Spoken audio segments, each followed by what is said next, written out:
What what is going on, guys? Evan here from Sports Corner. I'm back with another live stream here on the channel. Today we got a big one. We got game 3 of the ALCS between the Texas Rangers and the Houston Astros.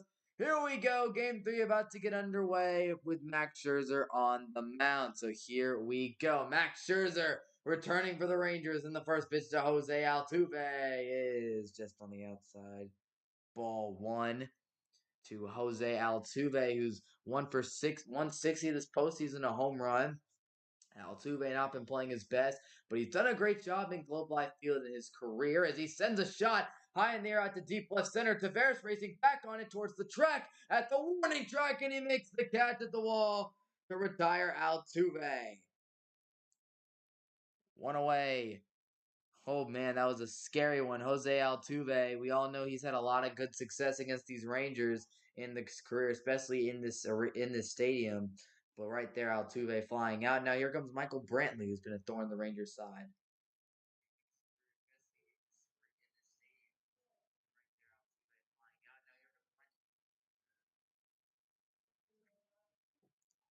And Brantley will take that first pitch in there for strike 1. So Brantley is hitting .370 in his career against Max Scherzer with 3 home runs, and I believe he's gone against him in the postseason. Obviously, the Astros played the Nationals a few years ago in a World Series.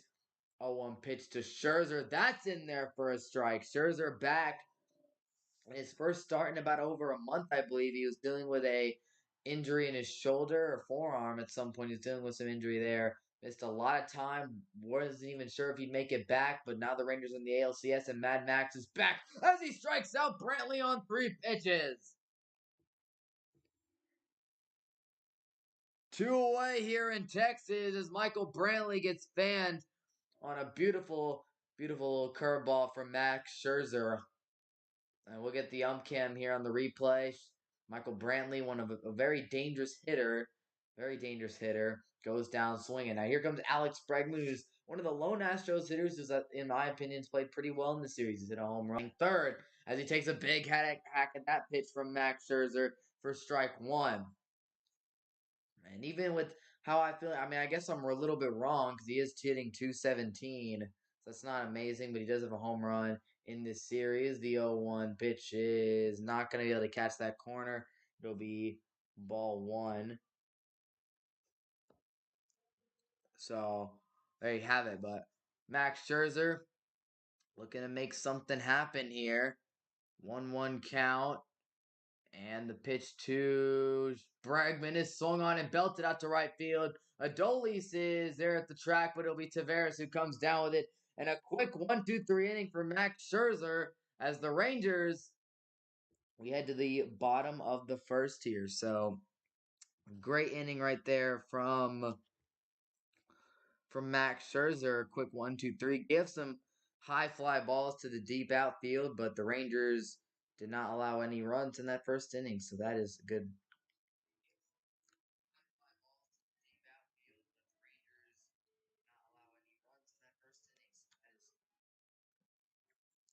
But yeah, the Rangers, they're going to need to keep on hitting and getting after the Astros early. They did that to Framber Valdez in game 2 just a couple days ago. That's what they did. They got to Framber Valdez early. They're going to need to do the same thing. Don't let I believe Jose Urquidy is on the mound tonight for the Houston Astros. He looks to keep the Astros from going down 3-0 in this series. So obviously, a lot is on the line for the Astros tonight as they've given up home field advantage completely to the Rangers due to them losing the first 2 games at their own home stadium. Obviously, it's something you don't want to do. So this is an exciting time. The Rangers are playing great baseball, 7-0 in the postseason. They got Scherzer coming back today. I mean, things are looking great. Obviously, going up 3-0 with 2 more games at home. I mean, that is just a very, very dangerous situation for the Astros to be in. They do not want to be down in that spot. So the series is far from over, but a Rangers win today could be a massive, massive, massive step towards getting to the World Series.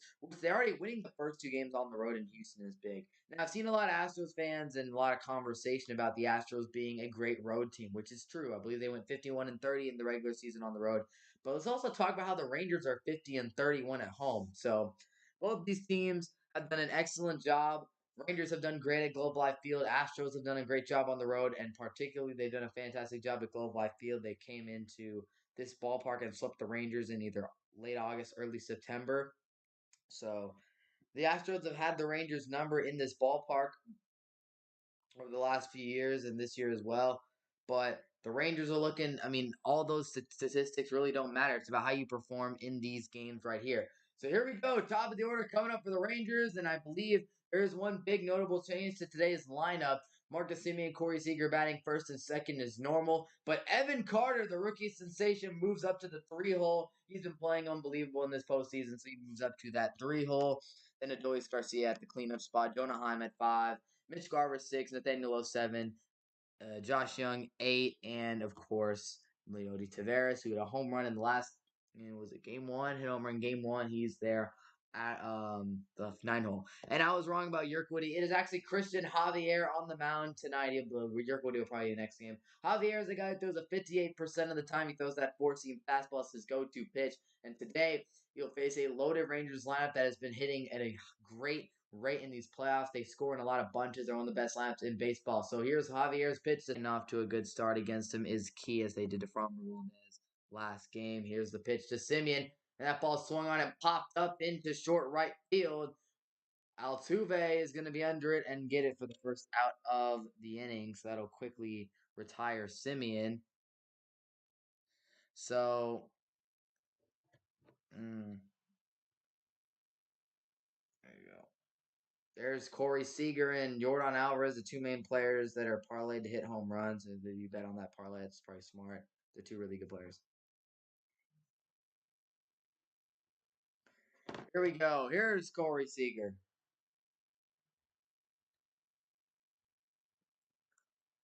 Here's Seager. The pitch from Javier is swung on and hit out to center field, and that will be Mauricio Dubon, who will be under it to make the catch.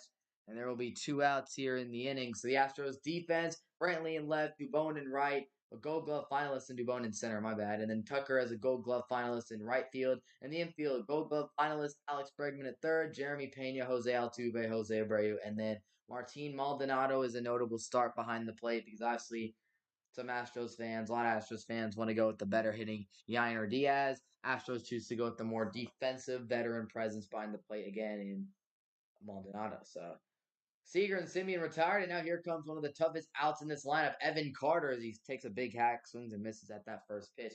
0-1 count. Evan Carter, 350 hours in this postseason with a home run. This series 1 for 6 with a double, a run, and a walk. So Carter's playing solid, getting on base a lot, and I think he's been on base every single one of these games. He takes that pitch high of the zone. That's one reason why he is so elite. He is just able to navigate the strike zone, and he's got a great eye at the plate. Not going to get many bad pitches by Evan Carter. That is one thing. There's the 1-1 count to the rookie, and he'll swing and foul that one off, being a 1-2 count to Mr. Evan Carter. So Christian Javier working on a potential 1-2-3 inning through this Rangers dangerous top of the order with Semien, Seager, and Carter. We'll see if he does manage to get through this top of the order unscathed. 1-2 pitch to Evan Carter. And here is the 1-2 pitch. Little pause in his motion before sailing that pitch way out of the strike zone. That was an extremely long pause, bro. I thought when I saw him do that pause, I thought my TV glitched. I swear, that's what I was thinking. I'm like, what the heck? But he just straight paused. That was kind of funky. Here's the pitch to Carter, the 2-2, and that's outside. Full count to Evan Carter. Full count Carter is amazing, man. I mean, this is a guy who will just get up there and he will make you work so hard for these outs. It's a full count to Evan Carter. Here's the 3-2 pitch. There's a swing and a miss, strike 3. And Javier gets out of the inning with no issues. So head to the top of the second, and it will be 0-0. So there you go. That was a very bad inning for those Rangers bats. They were retired pretty quickly.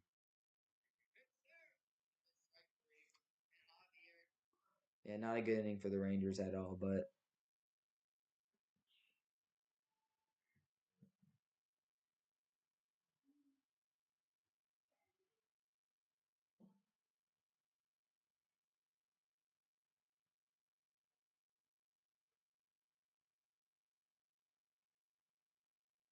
mm,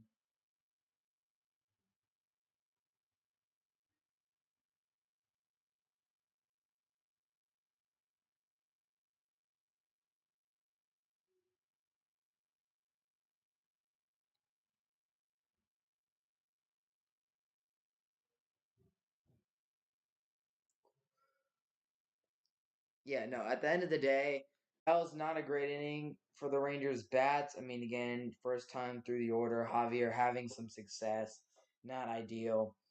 So we'll see how it goes here in the second inning.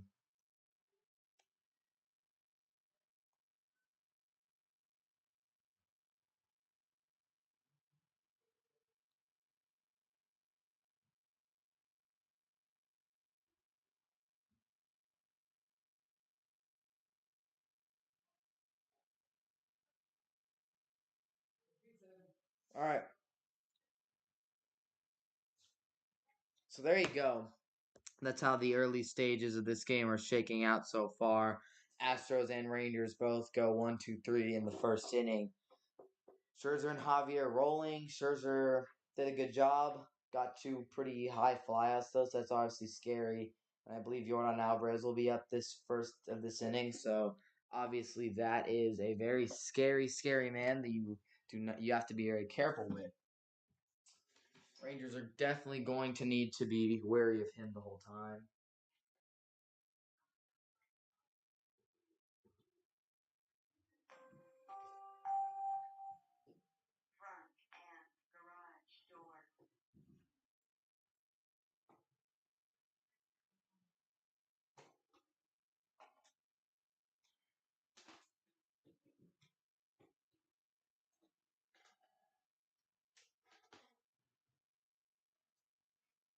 So here we go.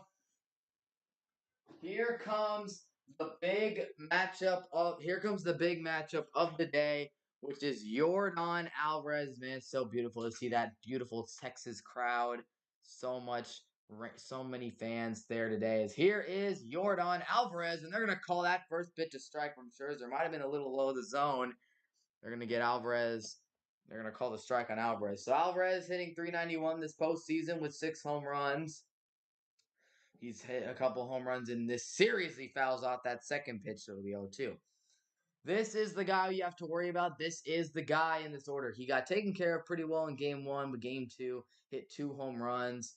Jordan Alvarez, man, this is a absolute machine of a hitter who will cause problems. Here's the 0-2 from Scherzer. He sets up inside and he ends up hitting Alvarez on the foot there. So that is an unfortunate break for the Rangers as Max Scherzer was up 0-2 in the count and ends up drilling Alvarez in the foot. I mean, it's just there's no other way to put it. He hit Alvarez right in that back foot, and that's just really unfortunate. You were up 0-2 in the count on him, had him in a good spot, had him where you wanted him, and then you just drill him in the back of in that back foot. So not an ideal situation. The Rangers now go a free base runner that they had no 2 count lead on, and Alvarez though is a little shaken up. After that, he will walk to first here as the Astros trainer coming out to check on their superstar player, but it looks like he will be all right. As obviously a cause for concern for the Astros for Alvarez being a little banged up. And that also sucks for the Rangers as well because, like I said, Alvarez, what do you call it? Putting a guy on base who was down 0-2 in the count is never good. So Alvarez reaching first base on the hit by pitch, and now Max Scherzer has to regroup and get out Jose Abreu here, hitting 261 this postseason, 3 home runs. This series he's 1 for 7 with 4 strikeouts. So Abreu's actually been pretty solid this postseason. A lot of Astros fans were complaining about him early on, as that's a beautiful pitch from Max Scherzer there to Abreu for strike one. But a lot of fans were complaining about Abreu earlier in the season. He really struggled, but he's looked more like that all-star type of Abreu that we've come to know how good of a player he's been over the last several years. So he's been starting to get back to that form. And now here's the pitch, and did they get him there? The umpire says that Abreu did not go around, so it'll be ball one. Looked like he could have got him there, but he did not. So it'll be a 1-1 count from Scherzer to Abreu. So Max Scherzer, he will be a little rusty today, most likely, but the Rangers are hopefully are asking for a big performance today. And I mean, they're hoping the Scherzer can come out and give them those types of quality starts that he was giving them early in the season, earlier in the year. As he gets Abreu swinging, so it'll be a 1-2 count. Max Scherzer, yeah, he's been dealing with that injury. First are back in Game 3 of the ALCS. Obviously, very big situation for Max Scherzer. 1-2 count here to Jose Abreu. And we'll see if Max Scherzer can strike out Abreu. 1-2 count. Here is the pitch to Abreu, and it is in there. Strike three called. Beautiful pitch from Scherzer, and Abreu goes down looking for the first out of the inning. So after hitting Alvarez, Scherzer's able to come right back and strike out Abreu. And I really don't know what Abreu was thinking here, just taking this pitch. This is not a pitch that you're supposed to take on a 1-2 count, but that is exactly what he just did.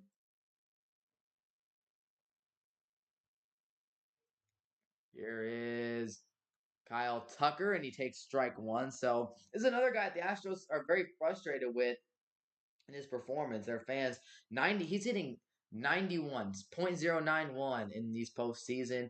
And of course, he's usually batting in that 3 spot, I believe, or something like that, 3-4 spot. They slid him all the way down to 6 because of how poorly he's been playing. Doesn't have a hit in the series yet. Here's Scherzer's pitch, and it's outside 1-1.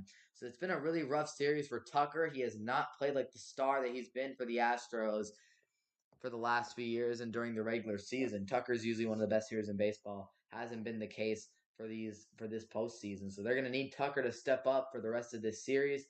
And getting going here would be huge for him as Scherzer's pitch way outside. And, I mean, the weird thing about that pitch is it looked like Heim set up on the inside, and he just kind of floated down way outside. So not Scherzer's best pitch. 2-1 count here. So yeah, Dusty Baker went with the decision to move Tucker down the order, see if it would boost his confidence having some more elite hitters in front of him. Here's the 2-1 pitch from Scherzer, and it's going to be just low of the zone. It'll be now 3-1. But I think that was the logic there. Obviously, putting him ahead of guys or behind guys like Jordan Alvarez and Jose Altuve and some other elite hitters in front of him. I think that helps. That may be a thing that could boost his confidence. But yeah, that's just an idea. 3-1 count. Scherzer puts this one in the dirt. Ball gets away from Heim. Won't matter as Tucker will take his base. And now the Astros are threatening here. They have 2 on with 1 out. Not a good situation for the Texas Rangers here as Scherzer has allowed 2 base runners free passes. So now he'll have to lock in here, and Mauricio Dubon coming to the plate. He's been a Rangers killer this entire season. 278 with 10 home runs are his normal stats. He's 3 for 8 in the playoffs, and he's, like I said, had a lot of success against the Rangers this season. And he's up in a big spot. Runners on first and second, and he swings at a pitch that looked like it was way outside the zone for strike 1. So Scherzer going through this bottom of the order now after going through the heart of the order. Hasn't been his best inning of work so far. He's got to just get back into a groove and strike out Dubon, and I believe McCormick up next, or maybe Pena. Here is the 0-1 pitch to Mauricio Dubon, and he swings and lines one into left field. That's going to get down for a base hit. Evan Carter's going to throw it in. Alvarez will stay at third, and Mauricio Dubon has singled to get the bases loaded for the Astros with only 1 out. And things have gone south very quickly for Max Scherzer and the Rangers here in the top of the second. 0-0 still the score, but with the bases loaded and 1 out, the Astros are threatening something very big here. So Dubon able to lift this one to left field. Carter's able to get to it. And Alvarez, not the fastest guy, although he did have a very impressive score, I believe, in Monday's game. He actually had a very impressive run, but this ball was not hit deep enough into left. Alvarez had to stay at third, and the Astros had the bases loaded for Jeremy Pena, last year's ALCS and World Series MVP. So here's a big moment for Pena. Bases loaded, one out. Max Scherzer's struggling. He's got to find a groove here to get Pena out. Here's the pitch from Scherzer. He sets up inside. He gets the strike call on that inside. Offensive struggles this series. The Astros have not hit well with runners in scoring position. 0 for 4 with the bases loaded. This is a huge at bat. They had the bases loaded, no outs in game 2 and could not find a run. They desperately need some runs here to get some positive momentum. Here's the 1-1 pitch from Scherzer. It is looped out to short center field. Simeon is under it, makes the catch. Alvarez is going to hold up at third, and there are 2 away here for the Astros. So a big out from Scherzer, able to get Pena retired. That is a massive out right there for Scherzer. And now 2 outs, bases still loaded, and that'll bring up Martin Maldonado. So here was the pitch from Scherzer. He sends this one inside, and he's able to jam Pena up on that inside. And this is obviously the kind of one of the worst case scenarios for the Astros because Pena lifts that ball into center field, can't get anything out of it, and obviously Alvarez not going to tag up from short center. Here's Maldonado, massive at bat for the veteran. He takes a strike inside. Umpire is calling that inside of the strike zone tonight. Those inside pitches are getting a lot of love from the umpire. Maldonado 143 this postseason, a veteran on this Astros team. Gets a lot of crap for not playing well. This is a big moment for him as that ball gets away from Heim. Alvarez is going to come in to score. And there's the Astros' first run of the game on a wild pitch from Max Scherzer. Runners will advance up to the bases, and the Astros have scored a run in the first inning off of a wild pitch from Scherzer. So that is just not what you want to see at all for the Rangers right here. As this ball was in the dirt, and Scherzer just it goes off that Jonah Heim glove. Honestly, could have blocked that one, but Scherzer a little erratic, and Alvarez had a solid lead from third. He's again not the fastest guy, but he's able to score there pretty easily. And Jonah Heim obviously pretty frustrated after not being able to block that one. 1-1 count, and Maldonado lines one over the glove of Young into left field. Carter, and that's going to be a run for Tucker, and another run is in. And how about this for the Astros? Martin Maldonado just drove in 2 runs. And it is 3-0 Astros here in the top of the second. Wow. What a turn of events here for Houston as we will eventually take the replay look here and see if Maldonado was able to beat that throw to second base. I think they might have been able to hose him down here, which would be huge because they desperately need to get out of the inning.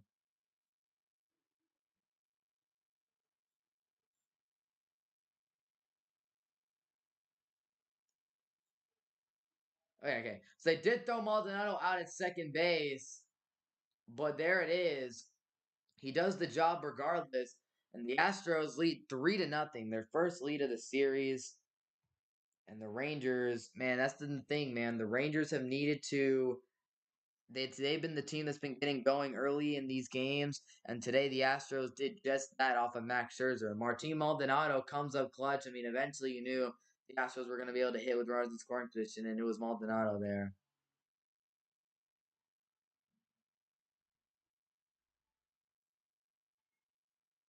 That's unfortunate for the Rangers, obviously. You just man, you just don't want that to happen there, and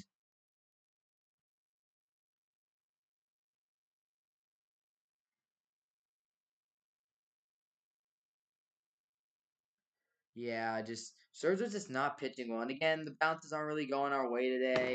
You know, that ball that got away from Heim barely, and then the ball that Young tried to pick and he just missed it out of there at third base. Those are a couple bounces that you wish went your way. But the fact of the matter is, Max Scherzer, man, just not a good inning from him. And you need Max Scherzer to come out and pitch well. And that is not what he's done. Missing his spots, was up 0-2 on Alvarez, and he hit him. Then he allows, he walks Tucker, a struggling Kyle Tucker, lets Mauricio DeBone get a single. Eventually, those free passes, and that's the biggest thing that the Rangers, I think they've been done a great job at in this postseason, is just not allowing those free passes that often because those kill you. And when you walk enough guys and when you allow those free bases, eventually those will catch up to you. And what the Rangers did that inning is they gave up 2 free base runners. And guess what? Both of those guys who got on base because of Max Scherzer not being able to find the strike zone ended up scoring. So, yeah, man. It's a 3-0 ball game here in Texas. The Rangers have not been trailing much in this postseason. They have not trailed once in this American League Championship Series.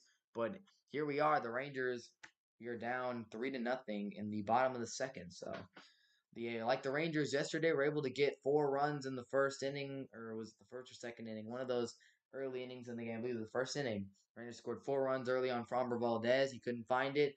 This is what the Astros have done to Max Scherzer today. They've gotten him out of sync. So yeah, the Astros need this win, and you don't want to just give it to them. But that's what the Rangers are doing right now. They're gonna need to find that offense again. With an offense as explosive as the Rangers, you never can count them out at all. But the Astros have a very good lead right now. They have gotten to Scherzer early like they desperately needed to do. So here we go. Adolis Garcia up at the plate right now. He's down 0-1 in the count. Christian Javier is here. Sets up and fires. And that ball is going to be just off the outside corner for a ball 1. So Alvarez DHing, obviously. Looking at the iPad there, but there you go, man. It's just not a good start for the Rangers at all. 3-0 lead for Houston here as we head to the bottom of the second. And Adolis will hit a ground ball to third. Bregman fields it cleanly, throws to first, and he gets Adolis out, 1 away. So here's the pitch to Maldonado. Just not a good pitch. Elevated fastball up in the zone. And then Josh Young tries to pick that ball, which he does fairly well. But again, that's just a pitch right there that you can't throw even to a hitter like Maldonado, who's not good. I mean, it's just annoying that the Rangers gave up those runs to the bottom of the order. They couldn't get Mauricio DeBone out. They couldn't get Martin Maldonado out. That's just terrible. So Javier with a 3-run cushion facing Jonah Heim here. And Javier's pitches swung on and fouled off. So the Rangers got to get going offensively. They've got to put some pressure on the Astros because the Astros have immediately came into this game with some fire, down 2-0, obviously needing to make a statement and show that they're still in the series, and that's what they've done. They've come out ready to go. So here's the 0-1 pitch to Jonah Heim, bottom the second. Javier with the pitch. That one's in the dirt for ball 1. So yeah, got to give credit to the Astros. They looked flat. Their offense was horrible as runners in scoring position early in the series, but not today. Today, the Astros have come out and they've looked like a completely different team. So here's Jonah. He has a home run in this series, and he's hit 2 for 7. He's 250 overall this postseason. Here's the pitch to Jonah, and he swings and pops this one up over to third. Bregman will put him out. Easy catch in 2 ways. So right now the Rangers are making awful contact. They're popping the ball up. They're hitting weak grounders. They need to put the ball in play and hit it a little harder and stop looping up random pop-ups. That's what Seager and Simeon did. Heim and Adolis as well. Not good. Here's Mitch Garver. He's 1 for 8 in this series. He's hitting 278 overall in the postseason. And Javier quickly working through this Rangers order like it's nothing as he throws down a little outside. Actually, not a little outside. This way outside. 1-0 count. Mitch Garver, been one of the Rangers' best hitters in the second half of the season. He's been phenomenal. He's hit a lot of home runs. He's been a key piece of this offense throughout the second half of this season. Not something I expected. 1-0 count, and that ball is outside as well. So it'll be 2-0 here to Mitch Garver. If you're listening to the stream, be sure to click that subscribe button. 2-0 count. Mitch Garver bombed the second. Rangers trying to get something going against Christian Javier here. Not a good start for them at all. Here's Javier's 2-0 pitch to Garver. And that one's high in the zone. It'll be 3-0 to Mitch Garver. So it would be nice for the Rangers to get their first base runner of the day. I mean, again, the free passes. I mean, nuts.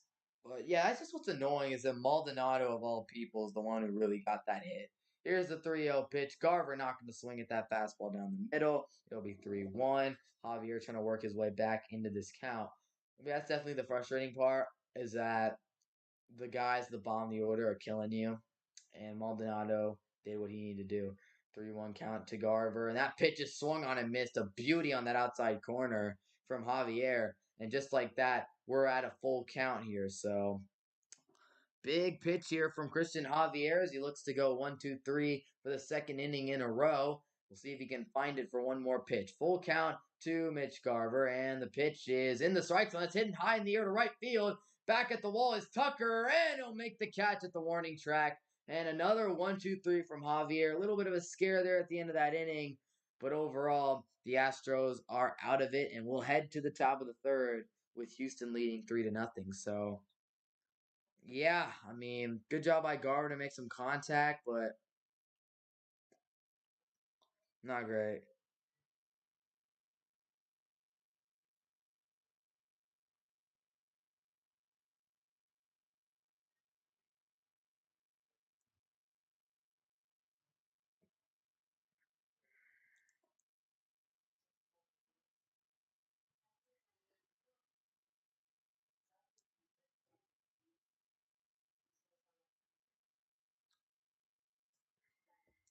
But yeah, not a good start.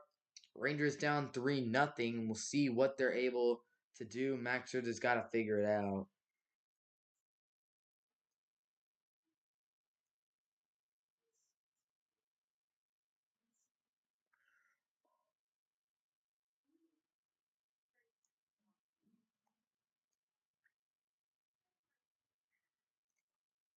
But there's the thing is that the offense has to be ready to go tonight because, like I said, we know this is Houston.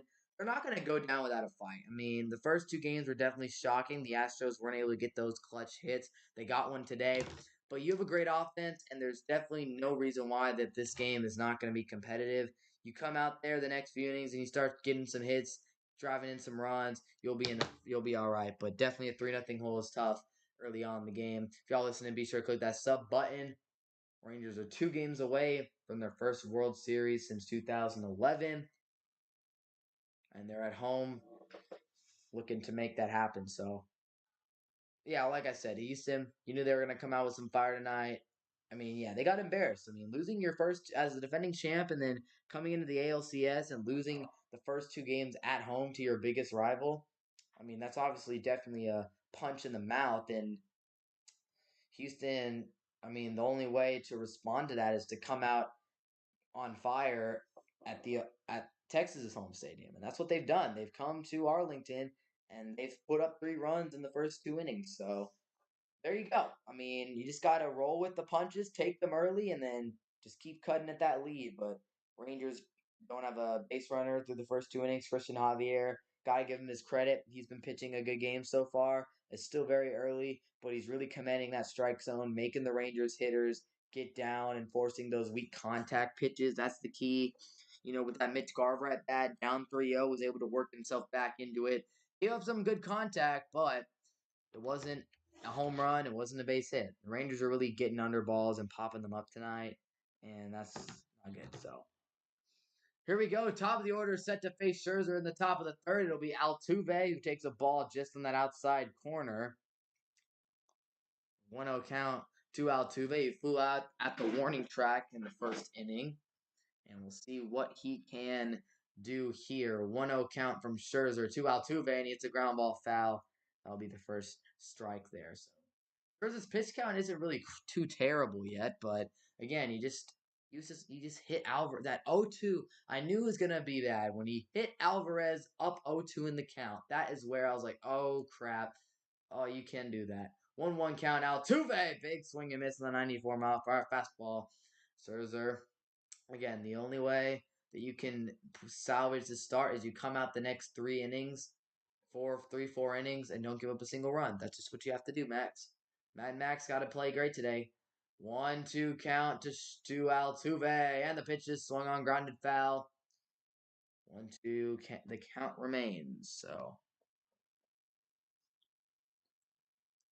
Altuve trying to make some big plays happen. Honestly, I think it's surprising is Altuve has come just a few feet shy of multiple times in this series of hitting that home run. He's come very close, hasn't done it yet. Here's the 1-2. He swings at the high fly ball deep out to left center. Did I just jinx it? I just did, of course. Altuve hits a home run as I say it. Why did I have to say it? Why did I just? Oh, I'm done. I jinxed it. I mean, I literally say, oh, he's been a couple feet away from hitting that home run, and then he does it. So, well, there it is. Altuve comes in. It's a 413-foot home run to lead off the top of the third. And like I was saying before, he was just a couple feet shy, a couple times. He's gotten a hold of the ball a couple times, made some quality contact, hasn't been able to get that one over the fence. There he does. He sends that one way into the seats. And it's 4-0 Astros here in the top of the third. Here's Brantley. He takes the ball outside. Yeah, it is not good. It's not going well, man. I mean, there it is. Altuve with his 25th career postseason home run. And now Brantley hits one high in the air to left field. This one is going to stay in the park, though, as Carter will make the catch at the wall for the first out of the inning. But you want to take the life out of a crowd like Altuve just did, down 3-0, and you just hit a home run to lead off an inning against a pitcher who's obviously not playing well and off pitching well today, and you just hit a bomb into left field. I mean, that's just one way to take the life out of this stadium, and that's what Altuve just did right there. So here is the first out of the inning, and now Bregman comes up, and yeah, there's the inside from Scherzer for strike one. That's what Scherzer's been able to do tonight is get that inside call. Umpire's been very, very willing to do that. 4-0 Houston here in the top of the third inning, and Scherzer with the pitch to Bregman, and that pitch is swung on and popped up out into short center field. Simeon will be under and make the catch 2 away. But there it is. Altuve hitting a home run.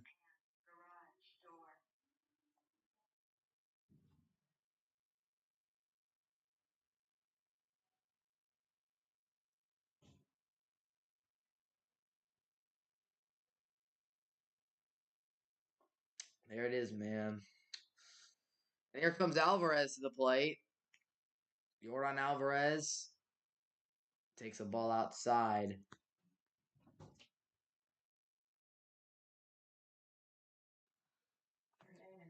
Mm-hmm. 1-0 count here from Scherzer to Alvarez. He was hit by a pitch in that first inning. He takes that. That was a nice pitch from Scherzer there. 1-1 count. But yeah, Scherzer's just been missing his spots tonight. And, I mean, obviously it's killing you. Yes, there's something about that. Scherzer's not pitching his best today. Not at all. 1-1 count.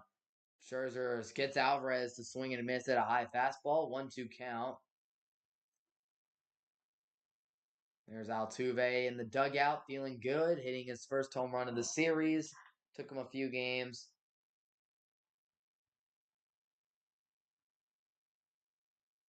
As Scherzer will, they're gonna have a mound meeting with Heim, umpire. Scherzer's gotten some pitch comm issues, I believe. He said he could not hear. So there you go. But yeah, man, this is not why we traded for Scherzer, bro. This is not why we did it.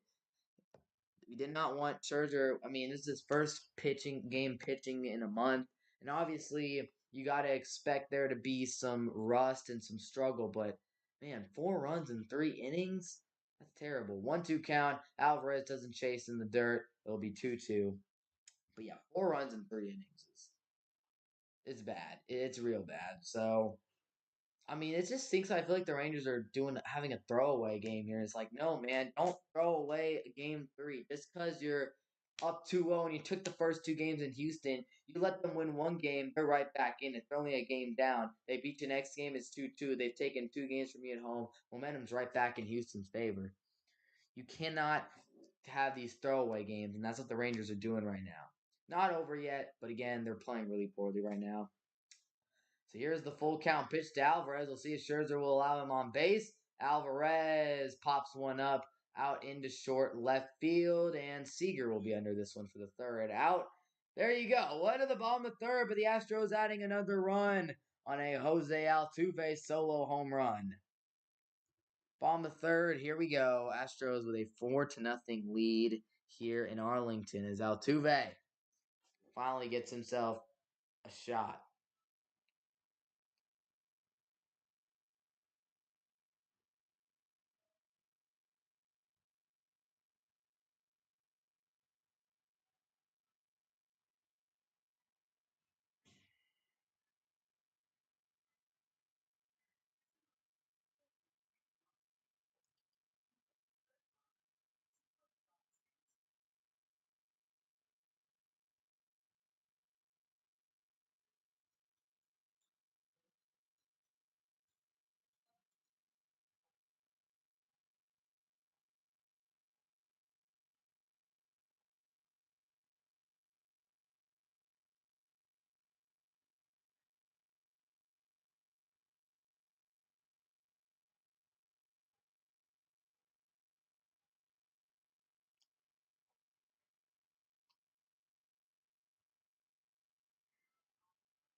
But yeah, not a good start, obviously, for the Rangers. They're just not playing good ball right now, and they are quickly falling, man.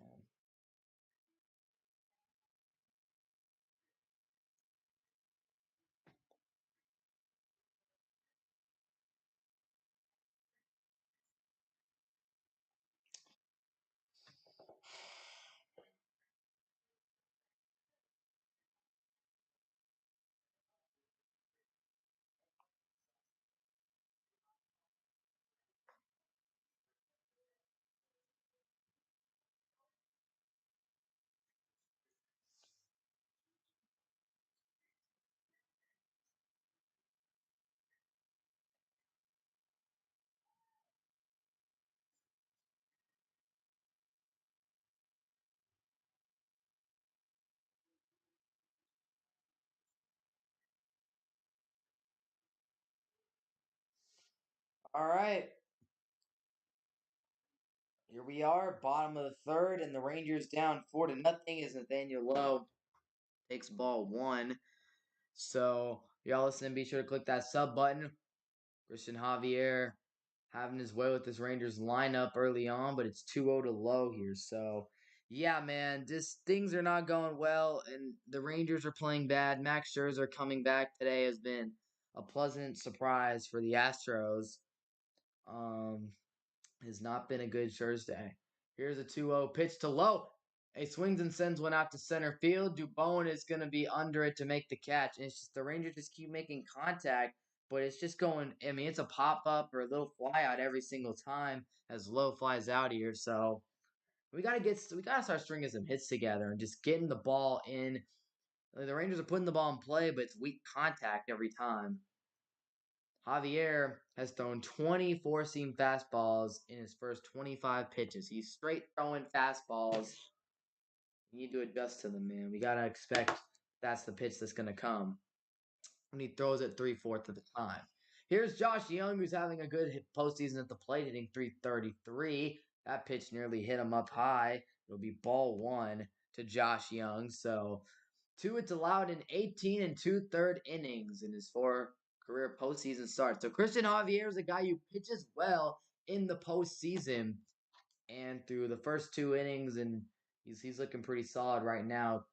So I mean, yeah, this is a good postseason pitcher, and this is exactly who the Astros needed to call upon down 2-0 heading to Texas. He gets a swing and miss from Young there. So this is exactly the type of pitcher and performance that they need coming to Texas, and Javier is currently doing a good job. And with a 4-run cushion, not good. Because again, the team that scores first or the team that strikes early is usually the team that gets the win. As Young takes that pitch outside, and the Astros have a good bullpen, so it's not going to be easy for the Rangers to rally late against the bullpen if Javier is able to shut him down for 6 or 7.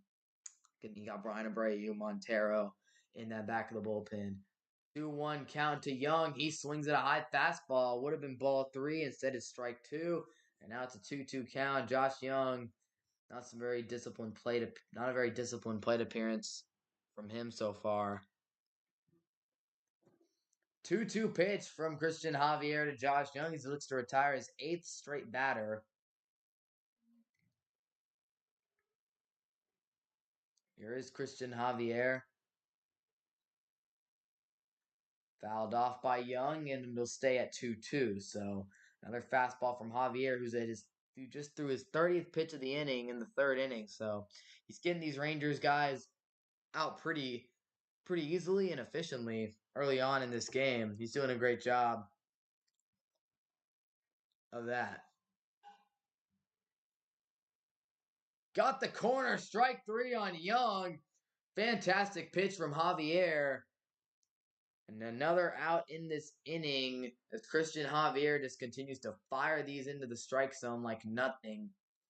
Beautiful pitch right there, perfectly on the corner as he strikes out Josh Young. So, I mean, just you can't really put a pitch in a better spot. I mean, this is just Javier, how he's pitching tonight and how the night's gone for the Rangers. Here's Lily Taveras, the 9-0, looking to get on base and be the Rangers' first base runner of the day as Javier fires in strike one.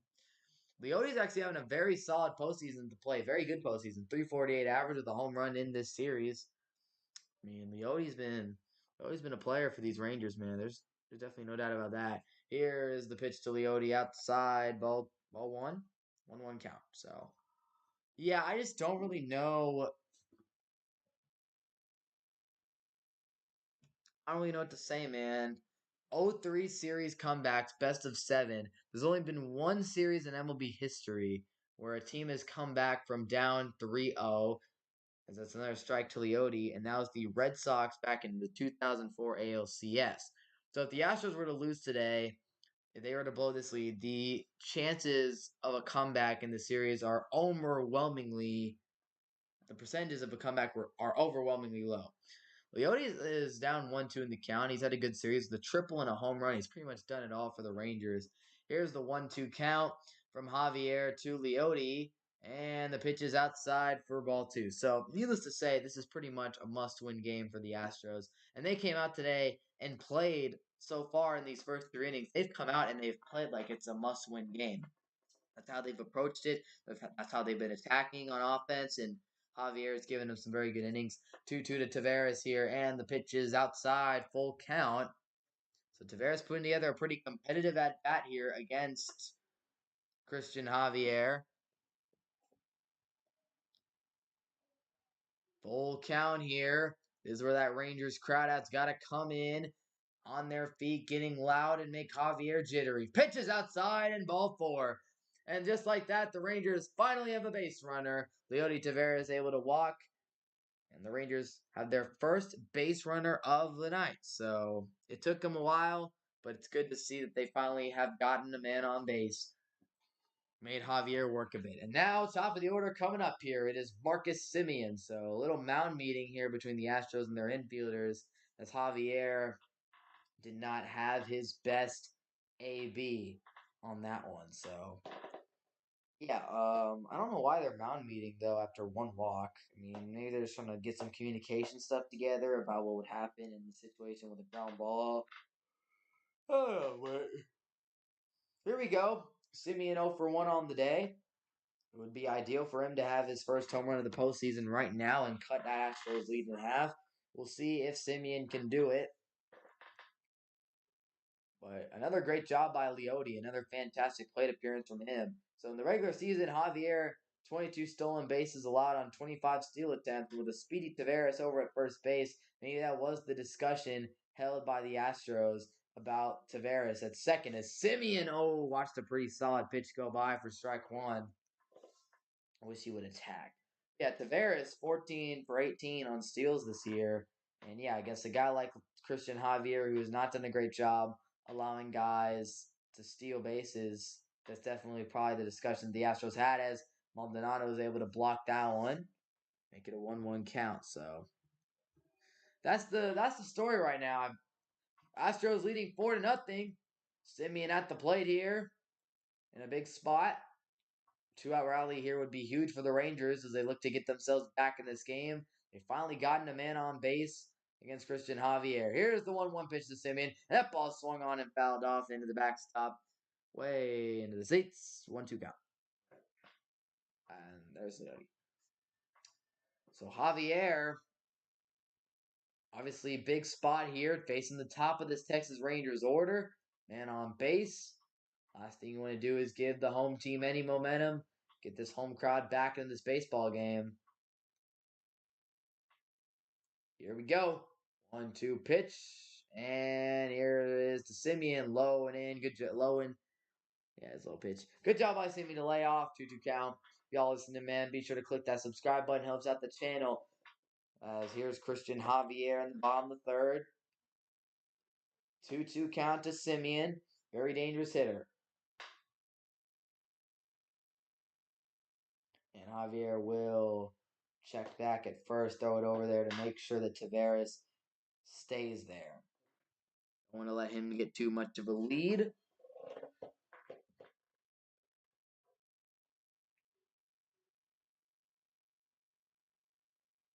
2-2 pitch. Taveras with the lead from first. Swung on and grounded right to short. Pena will just go to first.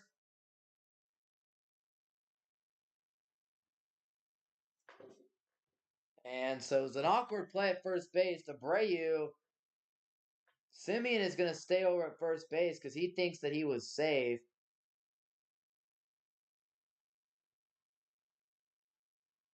I'm confused about what just happened because Abreu, it was an off target throw from.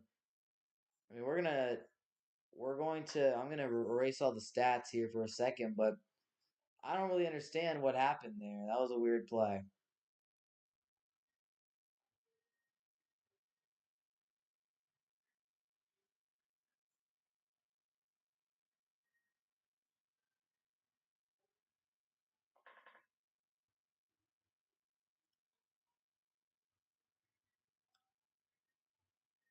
Yeah, I'm just confused. What just happened? That throw was off the base, and I don't think he tagged him or kept. Did he keep just run the base?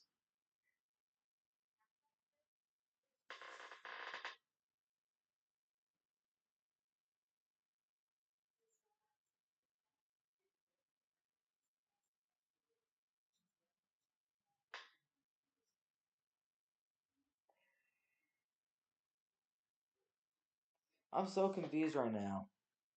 Was Simeon safe there? Like the throw was off target, off the bag. It was an off target throw. Abreu was in the base paths. I'm confused right now.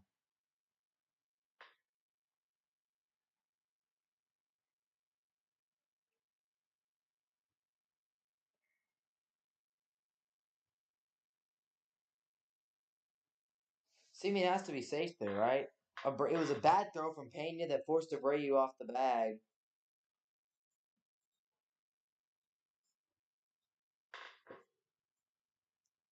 I mean, I'm confused right now.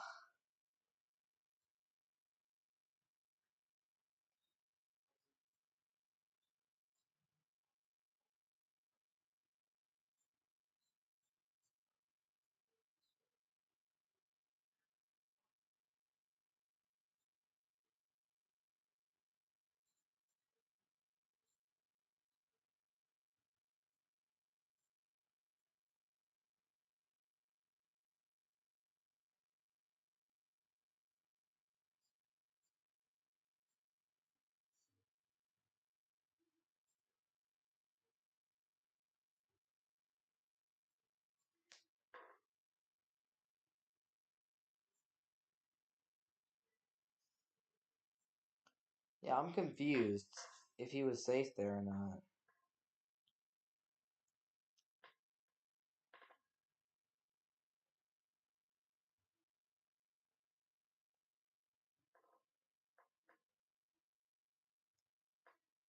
Wait, what? Okay, so he was out, I guess. I mean, I don't know, man. I'm confused. I thought he was gonna be safe. I mean, I don't know what the rule is. Either way, Abreu comes in and sends one into left center. That's going to be in the gap for at least a double. And Abreu will easily jog into second base with a double to lead off the inning. So the Astros just keep on killing it, man. They just keep on going. Remember to leave a like if you enjoy. And okay, there it is. Okay, I was confused, but Abreu did keep his foot on the bag there. So that is an out. Okay, cool. Cool. I just need to see it. I was confused. But there it is. He was out. Good call. Simeon was out. Top of the fourth, no outs, and already a runner on second. So Scherzer just continuing to get beat up, man. Abreu sending that into the gap. Here's Tucker. Swing and a miss. Oh, man. Tucker wanted that one. I mean, that'd be one thing for the Astros today. Since they're winning by a lot, they're playing good. Get Kyle Tucker going, man. They need to get this guy going. I mean, one RBI and hitting below 100 in the postseason is unacceptable for one of your best players. Here's the 0-1 to Tucker, and he takes that for a strike on that outside corner. So 0-2 count from Scherzer to Tuck. But yeah, the Rangers are playing so awful. I mean, they have one base runner through 3 innings. Scherzer's got nothing. Um, and yeah, they just looked flat today, man. I don't know how to explain it. 0-2 here to Tucker. And it's a ground ball to second. Nice play by Simeon to throw him out. Runner does advance to third, so Abreu will be on third base, but Tucker grounding out there, better than striking out. So that's the storyline. The Astros 53-30 on the road, including the postseason. Y'all listening, be sure to click that subscribe button. But the main story, 6-1 at Globe Life Field this season. And their last meeting here at Globe Life Field in Arlington was a 3-game sweep where they outscored the Rangers 39-10 in that series. So for some odd reason, as DeBone fouls his pitch off for strike one, the Astros just play so well at this stadium. Offense tonight, the Astros have 4 runs on 4 hits with a home run from Altuve, 2 for 4 with runners in scoring position. That's also a key. Hitting 500 with runners in scoring position, that will help you out a lot. 0-1 count, and Dubon lays off of that one for ball 1. But yeah, that's a key right there.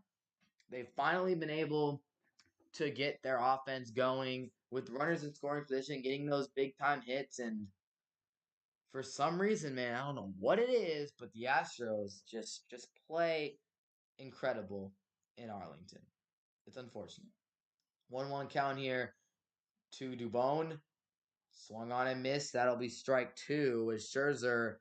You want to keep this a 4-run game and just not let the Astros keep getting damage. Dubon misses that one cleanly. Good pitch from Scherzer. Especially again to the bottom of the order, bro. 1-2 count to Dubon. The pitch from Scherzer. That's swung on and hit foul. That'll be a 1-2 count now. So, yeah. Dubon had a single in that second inning, upping his postseason average to 444. And again, continuing to be that Rangers killer. Him and Chas McCormick, their duo. 1-2 count to Mauricio Dubon. And that one's in the dirt. Heim blocks that one. Obviously, Heim got to be very careful. He missed that earlier. That wild pitch that scored Alvarez in the second inning might have been, low-key might have been a pass ball, as there's some activity in the Rangers bullpen. We might get to see Chris Stratton for the first time in this series, maybe in this postseason. I don't think I've seen Stratton at all. This could be a big movement here in the Rangers bullpen. 2-2 count to Dubon, and the pitch is once again down the dirt. Full count here. As once again, man, just Scherzer not able to find it against these Astros hitters, man. He just gets ahead. He got ahead in the count on Dubon, one of their worst hitters in the order, and he's throwing 2 in the dirt. And now it's full. I don't understand. Big full count pitch from Scherzer to Mauricio Dubon.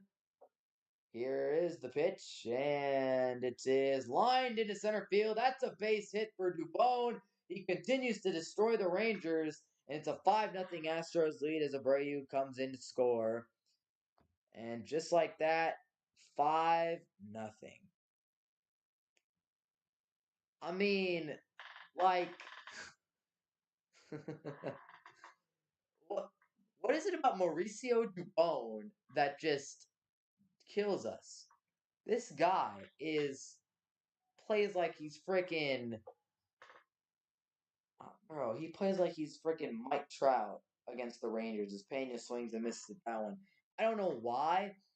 Him and McCormick, bro. Every single time they play the Rangers, they turn into 99 overalls. It's so stupid. But it just keeps on pouring, man. I mean, Scherzer's just, oh, my goodness. 1-1 count. I mean, this is bad, bro. 5-0 in the top of the 4th. And the Rangers have been dominating. They've been killing it. But, I mean, yeah, this is bad, man. I mean, this is sad. 1-1 to Pena. Gets the strike call low. But yeah, I mean, at the end of the day, it's just you had to expect this because, again, like I said, the Astros were going to come out playing today. They knew that today's game was pretty much a must-win. But this no-show performance is sad. Here's the 1-2 to Pena, and it'll be ball 2. The no-show is sad. I mean, again, we have a lot of game left. We'll see if the offense can start to get some traction. But Scherzer, I mean, this performance is gone. Like, it's already been ruined. He is able to strike Pena out though on the 2-2 pitch. But yeah, Scherzer's performance today is automatically a massive dud. I mean, giving up 5 runs in 4 innings and getting absolutely murdered by this bottom of the Astros order. Dubon, Maldonado, both coming up with big hits in today's game. And they give up the home run to Altuve, which happens. But yeah, this bottom of the order guys, man, you got to take advantage as Maldonado takes ball one. I mean, again, I like Martin Maldonado to drive in 2 runs, bro. Like, come on, man, that's just bad. That's losing baseball play right there. 1-0 count to Maldi. Takes that one for a strike inside the zone. So 5-0 Stros here in the top of the fourth. They have come into Arlington in today's game, and they have looked like the superior team for the first time in this series. The Rangers have done a great job this whole series of playing better and making things happen. But today it's been all Astros. As Scherzer will go back to first, make sure that Dubon stays there. Scherzer looks to get out of the inning, not give up any more damage.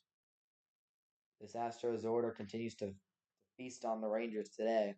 And this trend of the Astros at Globe Life Field, it's concerning, but it's starting to, the narrative really is starting to be there, like to write itself. Fouled off by Maldonado, 1-2 count.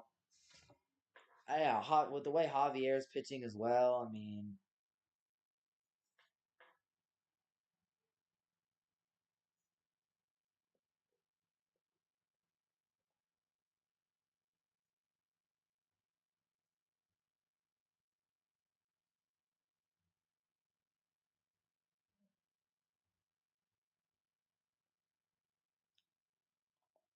all right. 1-2. Caught the corner, strike 3. Maldonado not a fan of it. Scherzer gets the out. And that'll end the inning. But the Astros add on another run on a Mauricio Dubon's RBI single. And yeah, I mean, the Astros just adding on run after run, and it's not good.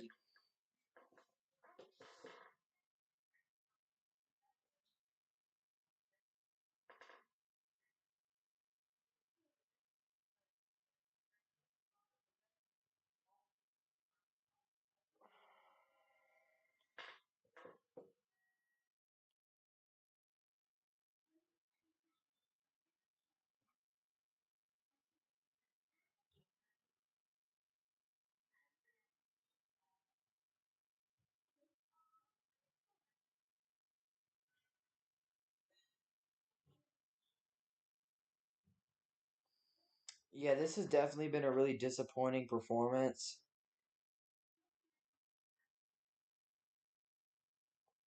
Definitely a disappointing performance from the Rangers today.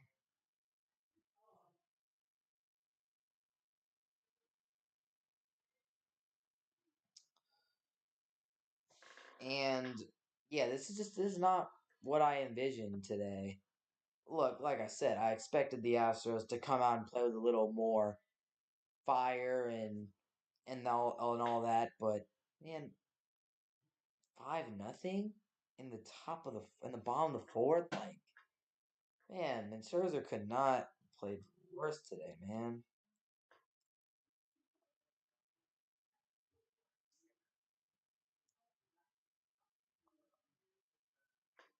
Y'all listening, be sure to click that sub button. It has not been a fun stream to be a Rangers fan. We're down 5-0, 2-0 lead in the series, but yeah, not good.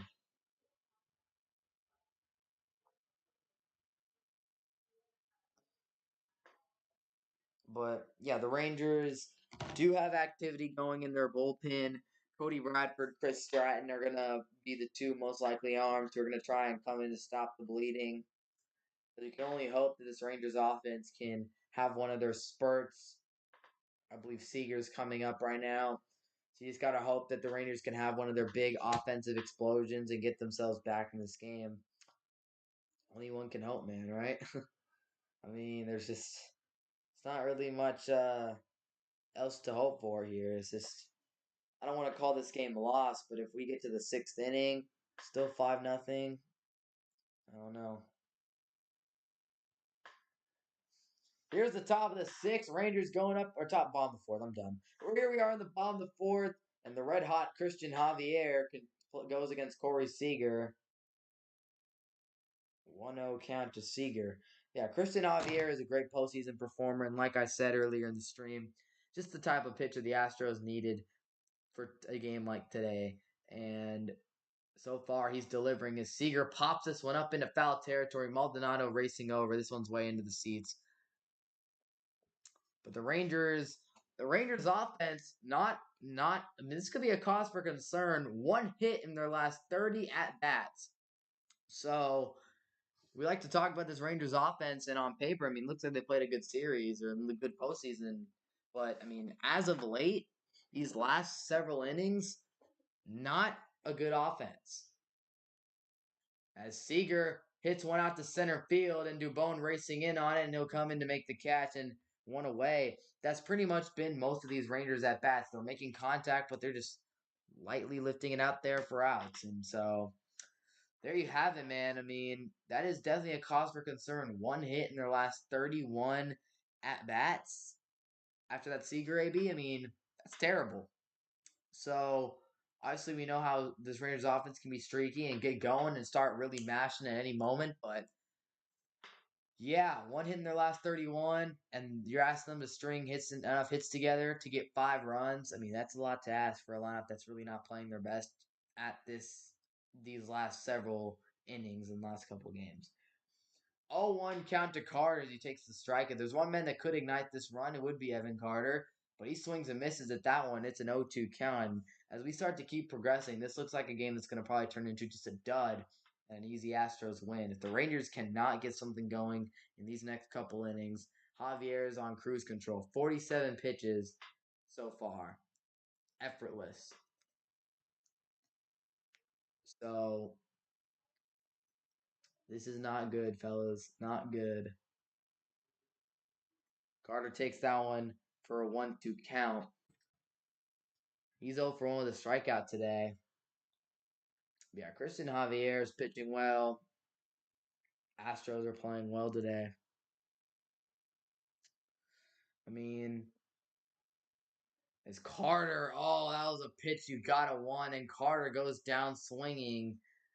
And Christian Javier just continues to have this Rangers lineup's number today as he strikes out Evan Carter, and there's 2 away here in the fourth.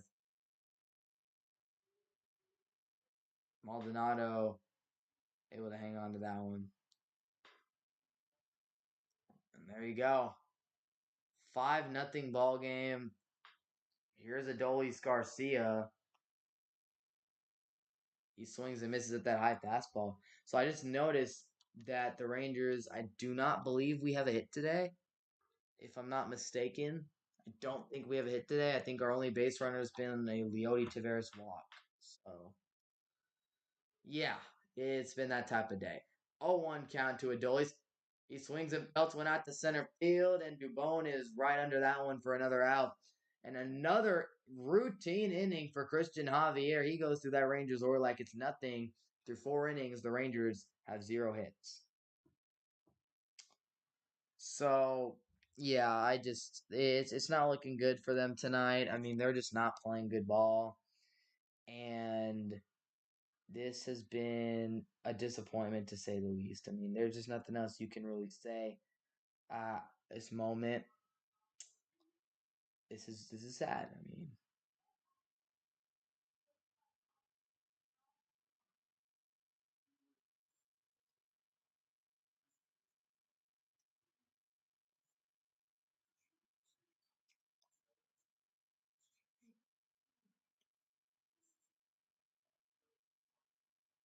I just don't like it, man. This is bad. Cody Bradford coming in the game for the Rangers as well. Absolute dud tonight, man.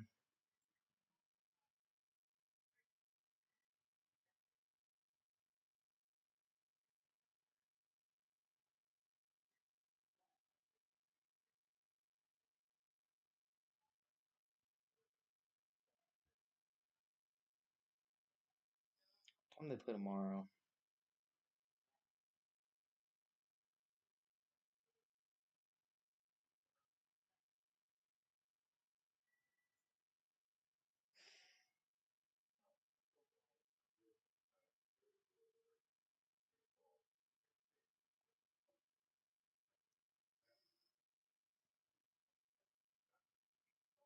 Okay, so the Rangers play tomorrow.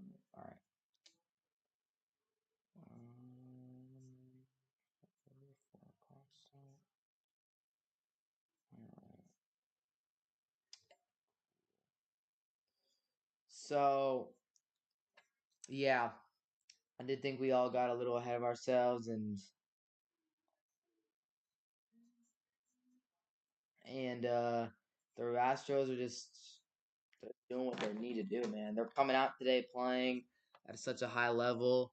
Javier just keeps getting quick outs, easy outs, or making it too easy on the guy.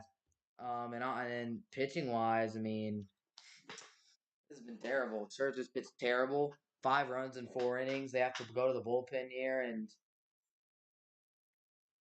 the Astros came out today, and they showed this is why they've won the They've won the World Series last year. They showed that today. This is why.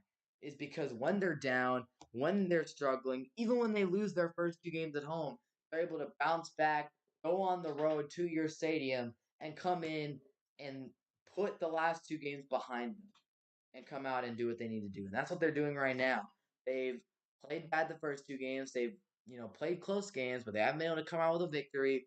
They've come to Texas today and they've dominated. They've, left their mark today. So Cody Bradford into the game for the Rangers. He throws the ball to Altuve in the first pitch. Here's the second pitch. And Altuve hits another high fly ball deep out to center field. Tavares going back on it at the warning track just at that wall. He's able to make the catch. And man, every time Altuve comes to the plate, it seems like he's hitting a fly ball to that deep outfield. And if it isn't getting over the fence, it's at least giving you a scare. I don't know why, man. It just feels like that's how it is every time with this guy. And he got a hold of that one, man. He got a good swing on it. Just could not get it out of the park. But Baker, for a moment there, thought that Altuve had it. Ooh, that pitch a little outside. Umpire gives a very generous call to Bradford there for strike one on Brantley. 0 for 2 today. Cody Bradford in the game, looking to give the Rangers some solid innings of relief and keep the damage to 5. He gets another corner pitch. That pitch was more in the zone, though. Good pitch from Cody Bradford. And it'll be an 0-2 count.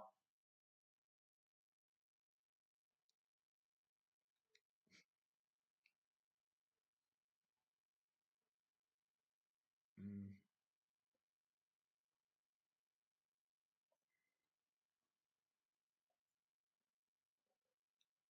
Here's the 0-2. That's high in the zone and way out of the zone. 1-2 count. Oh, man. Yeah, man. This has been a rough one for the Rangers. Not their day. Not their day. 1-2. And Brantley pops this one out to left field. Young will go get it, and he'll make the catch 2 away in the inning. So Cody Bradford making his job here. So Max Scherzer was talking to Mike Maddox in the bull in the not the bull, the dugout. 4 innings pitched, 5 hits, 5 runs, 1 walk and 4 strikeouts. Also a hit batter, and when the Rangers needed a big Scherzer performance, didn't give it to him, and that's unfortunate. That's very unfortunate. They really needed Max Scherzer to come out tonight and look pretty solid. Again, you expected some pains as Bregman probably wishes he swung at that pitch from Bradford, strike one. You definitely expected some pains and some rust pains, but I mean, this has just been an all-out dog performance from him.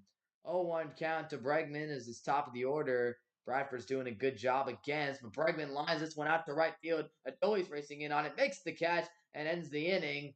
So with 3 up, 3 down through the top of the order, and Bradford came in and did his job very nicely. We'll head to the bottom of the 5th inning with the score still 5-0 Houston. So got to give credit to Bradford for coming in and doing his job there.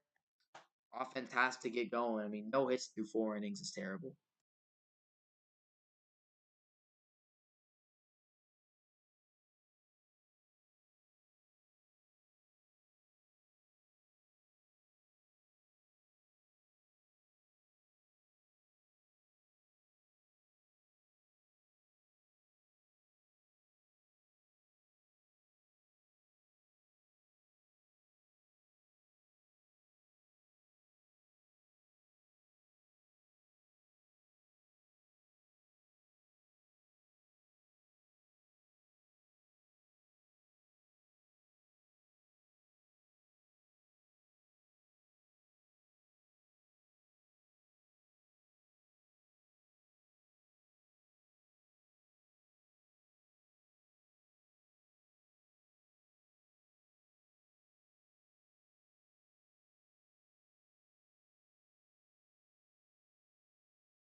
Okay, so 2-0 count here. We'll get the scoreboard right.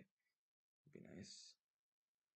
2-0 to Jonah Heim, and he bloops one out to short left field. Bregman making the play there. He goes in on, makes the catch. So I'm seeing a lot on social media right now about the Rangers' decision to start Scherzer today. And look, man, again, hindsight's 2020. The Rangers, I mean, it sounded good on paper, getting one of your better pitchers, veteran guy who's been there, done that, back for a massive game 3, and they threw him out there. Didn't work out. If it did work out, everyone would be praising Scherzer for playing so well, but he just didn't work out. That's just how it goes. As Garver takes that for a strike. I mean, at the end of the day, that's just how it goes, and it when it works out, you're a genius. When it fails, you're an idiot. 0-1 count to Garver from Christian Javier, and that's swung on and line to third. Nice play by Bregman, who throws out Garver for the second out of the inning, and it's just clockwork for Javier. 2 down. If y'all listening, be sure to click that sub button, as we are about to be potentially through 5 innings. No hits. That ball is pretty well hit there, but a great play by Bregman to get to his left, make that throw, get the out. So, yeah, the Astros came out ready to go, but I mean, this is pretty embarrassing. The fact the Rangers could very well end up being no hit through 5 innings if Nathaniel Lowe is not. Is this Nathaniel Lowe? Nathaniel Lowe is not able to get a hit. And again, there's a strike there. The Rangers are not. They were doing well against Valdez and against who's the Astros game on Verlander when they attacked early, when they put pitches in the zone and they attacked early. Tonight, the Rangers in pretty much every at bat is low swings at that one outside the zone. 0-2. Every single at bat, Javier gets a strike, and that is huge mentally to throw that first pitch strike to get ahead of the batter that early, and that's huge. But the Rangers are just letting these pitches go by, and they're not even that great of pitches. They're good. I mean, I'm saying Javier's pitching fantastic.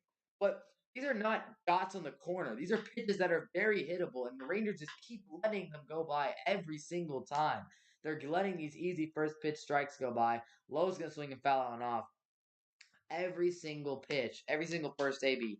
It doesn't matter the hitter. The Rangers are allowing these first pitch strikes to zoom right by them, and every single time it's hurt because it gives Javier an already a one leg up in the AB. And 4 career postseason starts, 2 for 64. I mean, Javier is phenomenal. 1-2 count there. The guy in the postseason is a different breed. I mean, 2 hits and 64 at bats is insane. So, yeah, man. And I mean these innings. The third inning was his worst inning, where he gave up 20, where he threw 20 pitches. But other than that, 10 pitches, 12 pitches or less every other inning. Clockwork for Christian Javier tonight. And again, a no-hitter. Bomb the 5th. Low takes a pitch, lines it over Pena into left field for a base hit. And the no-hitter is finally over right there. So there you go. The Rangers finally are able to break through, get a base hit. Great job by Nathaniel Lowe. And there it is. The Rangers officially have a base runner off of a base hit. Very nice job by Nathaniel Lowe to beat this shift a little bit. That was actually Bregman, not Pena. The Astros were in a heavy, I mean, obviously MLB banned like heavy shifts, but Bregman was not playing that third baseline. He was far off the third baseline. Lowe was able to sneak it by him. Go Oppo there. Here we go. Rangers finally with a hit, and now here comes Josh Young. And with that check swing foul ball, it'll be 0-1. So there again, Javier getting ahead in the count. But 0-1, 0 for 1 on the night. Josh Young struck out in his first at bat in the third inning. He's having a good postseason, 321. It'd be nice for him to hit a home run here. Definitely would be very nice to get a couple runs back. One swing, Josh Young could do that. Swings and fouls that one back for strike number 2. So, yeah, man, there's just nothing else you can say other than the Astros have come out tonight and played their A game. And, I mean, it took the Rangers almost 5 innings to get a base hit. So, yeah, that right there pretty much. Game 0-2 count to Josh Young. Ooh, would have been a heck of a pitch from Javier, but Maldonado. Oh dang, Loden even attempted. It was ball though. Maldonado couldn't hang on to it, so 1-2 count. Yeah, that could have been strike three if Maldonado was able to hold on to that low key. We got a 1-2 count to Josh Young. That was only Javier's third hit allowed in his last 65 postseason ABs. 1-2 to Josh Young. Swung on and hit. Out to deep right center. Back at the wall. It's gone! There's a bit of excitement for the Rangers. Josh Young, 2-run homer.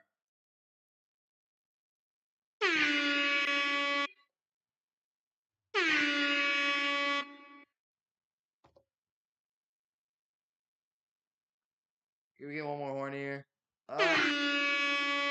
And when the Rangers needed a spark most, it was Young who ended up hitting a massive 2-run homer off of Javier. That is a big one for Christian Javier to give up.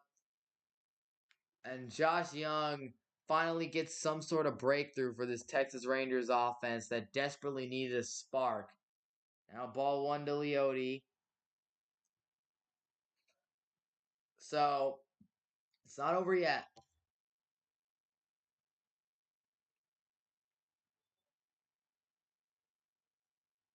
And Tavares takes that for a strike. Hey man, it ain't over yet. One swing, 5-2. You got 6, 7, 8, 4 innings to score 3 runs. It's not over yet. 1-1. That just not able to hit that corner. 2-1 count. So big shot from Josh Young, who, in my opinion, was snubbed today from the Gold Glove finalist. He did not have a great moment earlier today, but he's had a terrific season over there at third base. Tavares skies this one out to short left field, and this will be played for Brantley for the third out. So Rangers finally managed to get a hit, and they end up getting 2 runs. Josh Young with a 2-run homer, and the Rangers head to the 6th inning down 5-2. So you know what? Good inning. Finally, we're able to cut into that Astros lead a bit, and that's huge. That's huge.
So there you go, man. That's huge for this Rangers team. They need some confidence, need something, and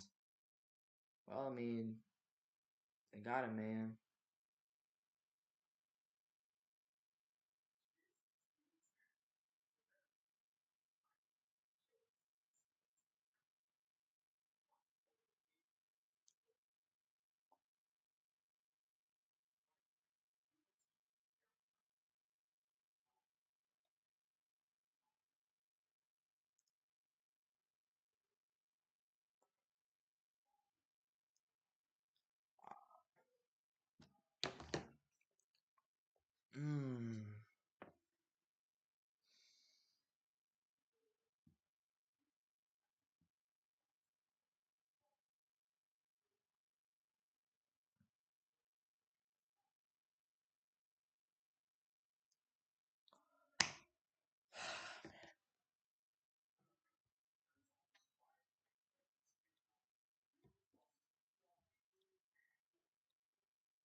All right. Top of the sixth, Jordan Alvarez at the plate facing Cody Bradford in a 1-0 count. So there's one man that could slow down a potential Rangers comeback. It is Jordan. Is obviously Bradford pitching very carefully 2-0. But again, you got to attack him. Don't give up. I mean, yeah, I'm not going to sit here and act like I don't know what to do with Jordan Alvarez. I mean, trying to get him inside is probably the strat. They're going to set up outside for this pitch, though. And Alvarez gets a good piece of that. Deep out to center. Tavares at the warning track. Oh, he robbed him! Tavares just took one away from Alvarez!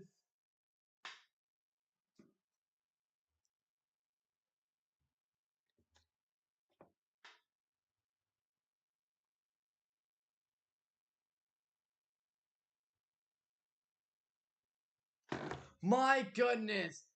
The one time he sets up outside, Alvarez gets a hold of him, but Leody Tavares takes it away.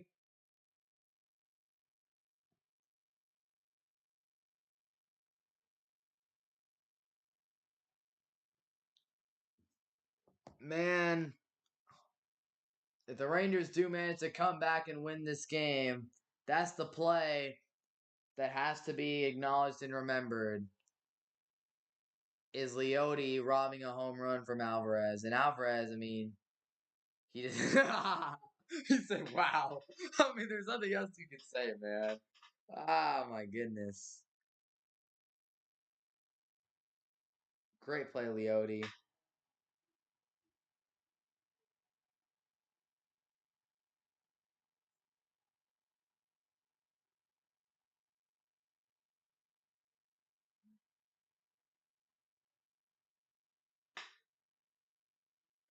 So after that near home run, the Rangers will go to the pen once again.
Took a quick little pizza break there. Come back, and Stratton on the first pitch is able to retire Jose Abreu with a little fly out.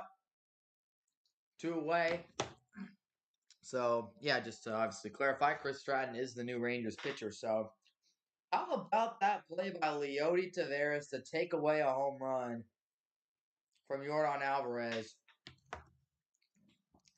That is phenomenal. Here's Tucker.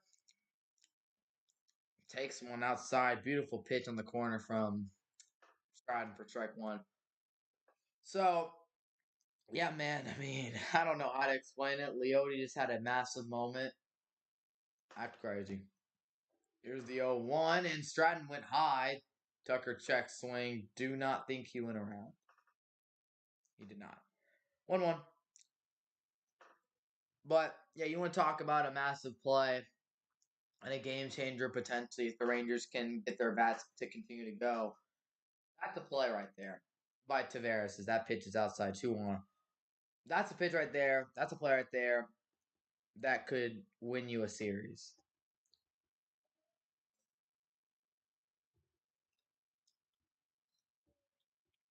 And obviously, we don't know as Stratton misses outside again, 3-1.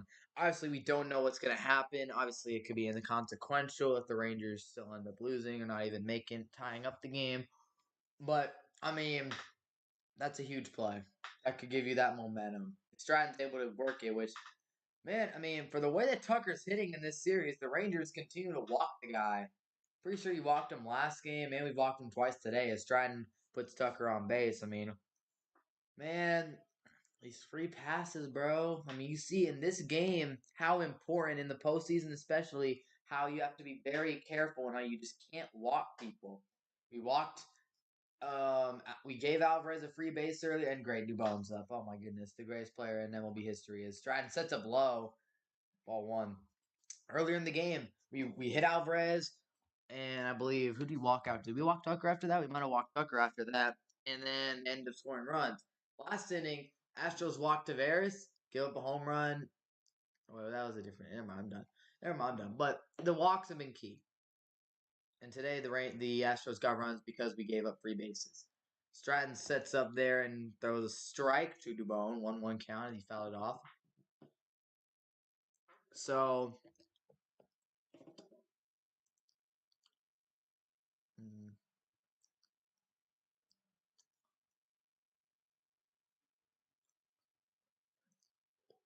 yeah, 1-1 count here to Dubon. Swinging a foul ball on a liner. 1-2 count here in the top of the sixth. The Astros lead 5-2. The Rangers have some buzz, though, in this ballpark from the events of the last inning and a half. From a home run from Josh Young to a robbery by Leote Tavares. Dubon sends one out to deep right field, though. Back at the warning track. Adolis able to make the catch, and the inning is over. So the Astros hit a couple balls well this inning, but Leote Tavares takes away a home run from Yordan Alvarez, and we head to the bottom of the sixth with the Rangers trailing 5-2.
All right, we're back.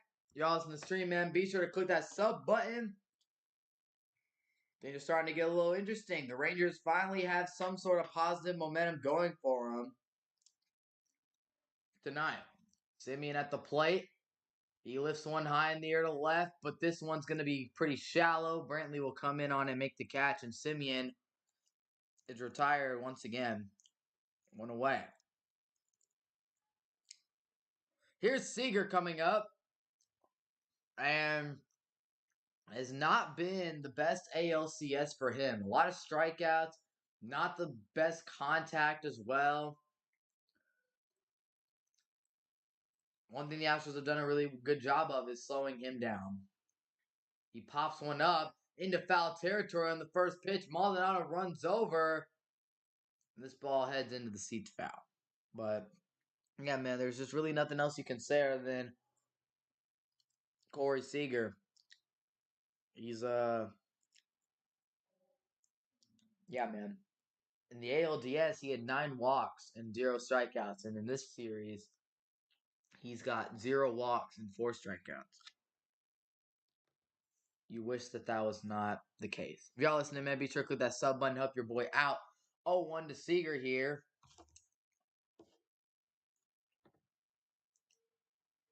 And he fouls off another one. Or did he not? He did foul it off. And this one's also going to bounce in to the coach's box. Foul. Bergman couldn't get there in time. Probably because he was like too far off the third base line. So 0-2 again to Seager, who's just not got his timing right, man. He's just late or under a lot of these pitches tonight. That's been his issue.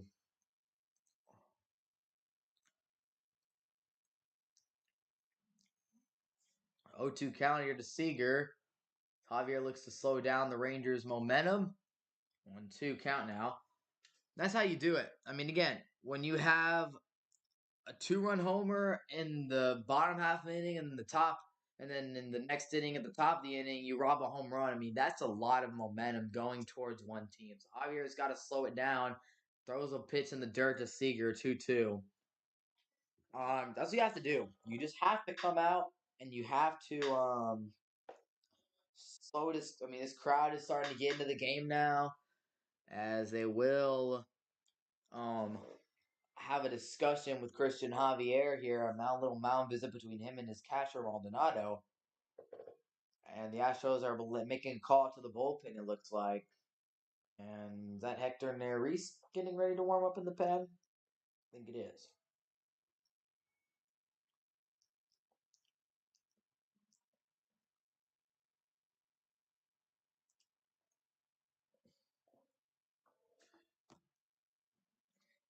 So here we go.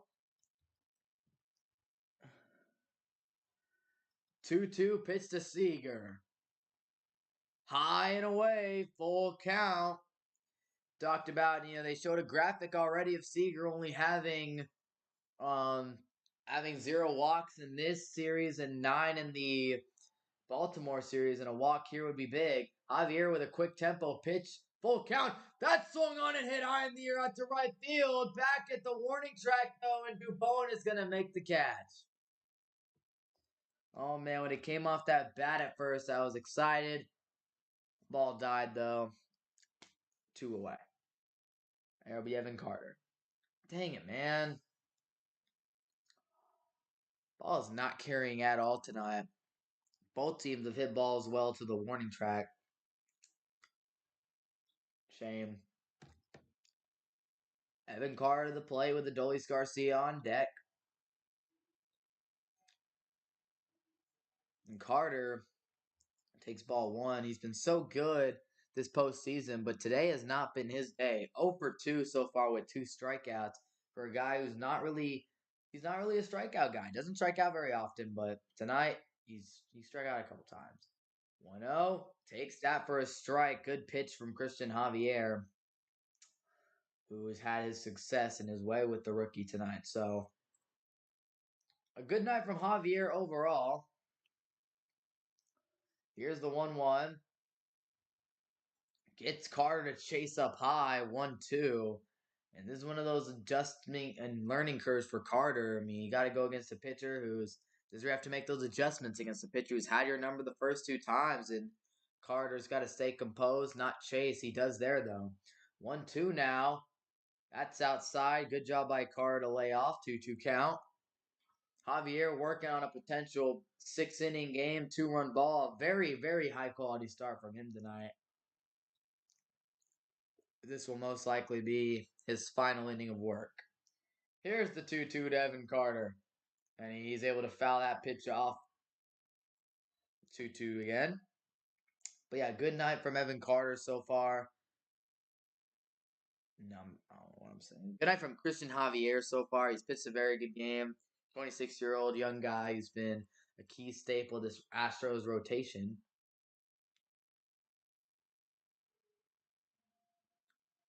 As Carter calls time, making sure he gets himself ready to go. Javier's been pitching pretty quick tempo, I think. 2-2 here. 2 outs, bottom of the sixth. Rangers trying to start a 2-out rally. Evan Carter, we'll see what he can do. Swung on and fouled to the backstop. Yeah, this Astros team has played a great game tonight. They came out swinging early on, scored 5 runs in those first 4 innings of action today, and Javier's been pitching a gem. So here's the pitch to Carter. Swung on and fouled off again. He is putting together a great at bat, working Javier a lot. And like I said, with this most likely being Javier's final inning, got to try to secure this last out against a guy who's now never going to make it easy. 2-2 count to Carter. Swung on and lined into right, but right. Oh, it's over the head of Tucker into right field. Carter's going to be into second base with a sliding double. And this rookie just continues to be great. What an at bat against Javier there. And a 2-out double for Carter, who when he hit it, I was thinking, you got to be kidding me. This is going to go right to Tucker.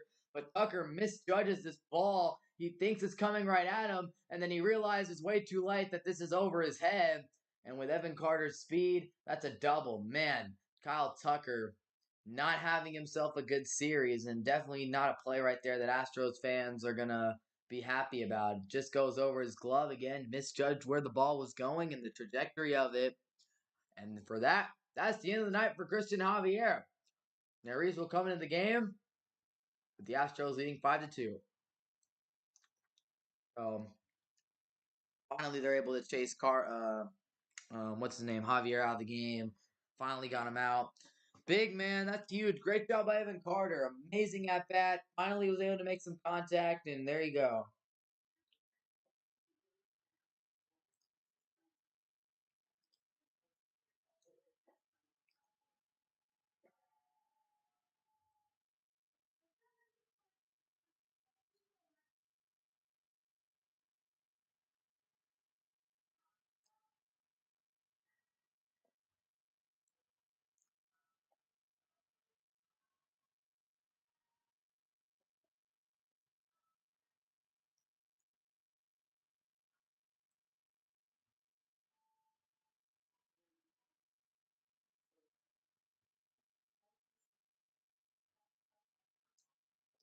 But yeah, that's just a great job. Great play to put right there from Evan Carter. And there you go.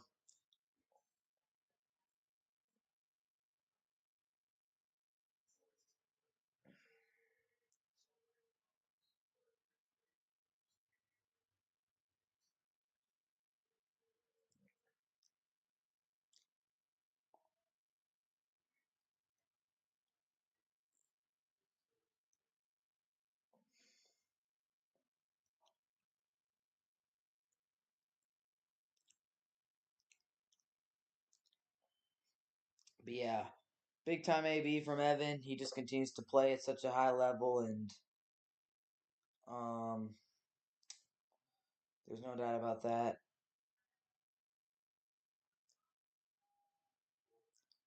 No doubt about that. So there you go, man. Heck of a job from him. Rangers are are down by 3 with Carter in scoring position for Adolis.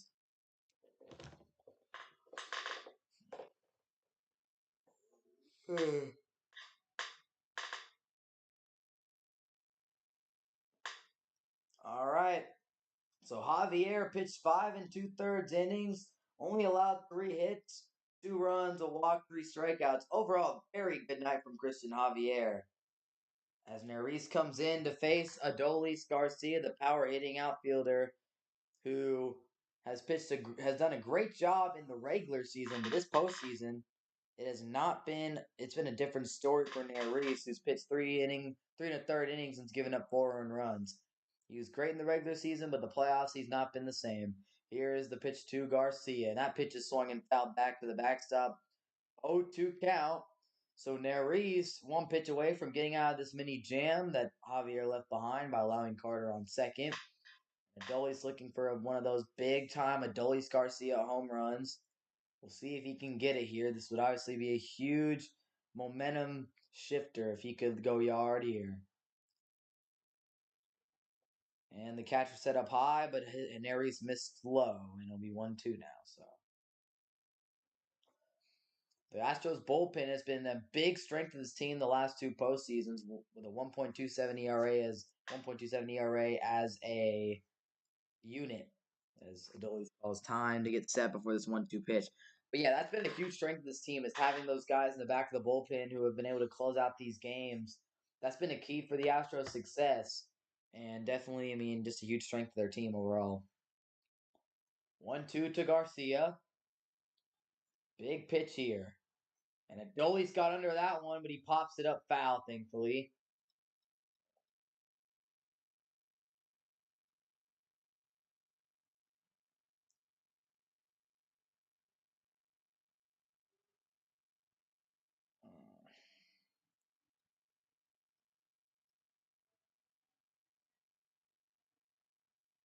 Here we go. 1-2 pitch again. Up high, and it'll be ball 2. Javier on the bench. Pretty solid game. Adolis has had a solid career against Neris. 3 for 9 with a home run. Would be a nice time to get another one of those home runs. Here's a 2-2. Lifts one high in the air to left. This ball is caught by Brantley. The veteran might have just saved a run. Michael Brantley. I mean, he's just unbelievable. The ageless wonder makes a nice grab to potentially to rob Adolis of an RBI, and Neris, man, that one stings. So head to the top of the 7th inning. Oh man, Adolis made good contact there. Just Brantley's just I hate Michael Brantley so much, bro. He's a great baseball player still.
One away on the ground out from Pena as we go back to this Brantley catch. And man, I don't like Michael Brantley very much. And it's just, I mean, it's not because of the personality or anything like that.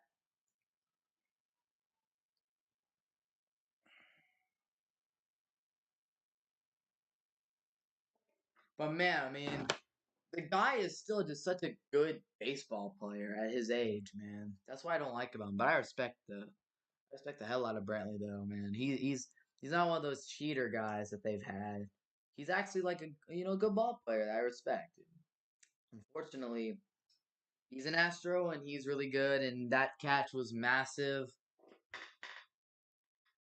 Desperately needed a spark. Astros needed a spark, and now Maldonado sends one out into left center, and that's gonna drop in for a base hit. So Martin Maldonado, Astros fans been complaining about him, but he's put together a great performance tonight.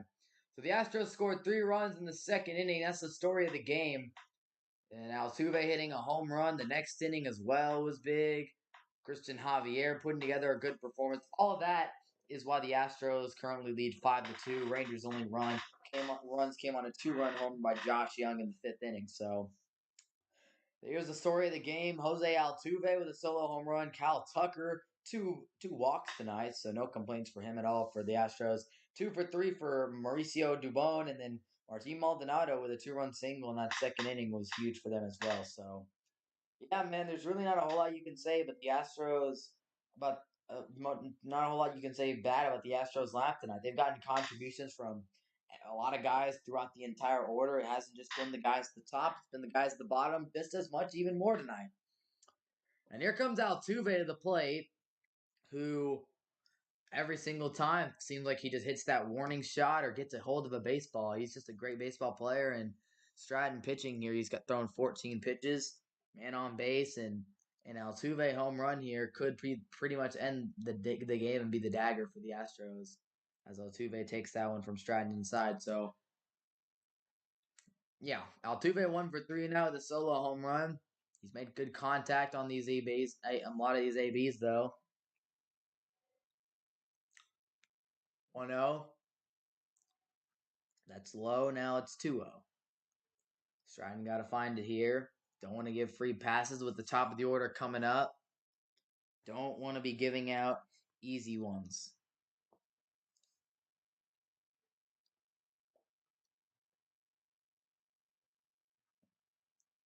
2-0 to Altuve. That's going to be a good pitch for a strike. So it's 2-1 now. But yeah, definitely, yeah. 11 home runs at Globe Life Field, most by a visiting player. Altuve has had a very good career at the stadium. Altuve grounds that pitch foul, though, 2-2 count. So, yeah. Number 27 has had his big moments against the Rangers in his career. That is for sure. Top 7, 1 out, 1 on. 2-2 to Altuve.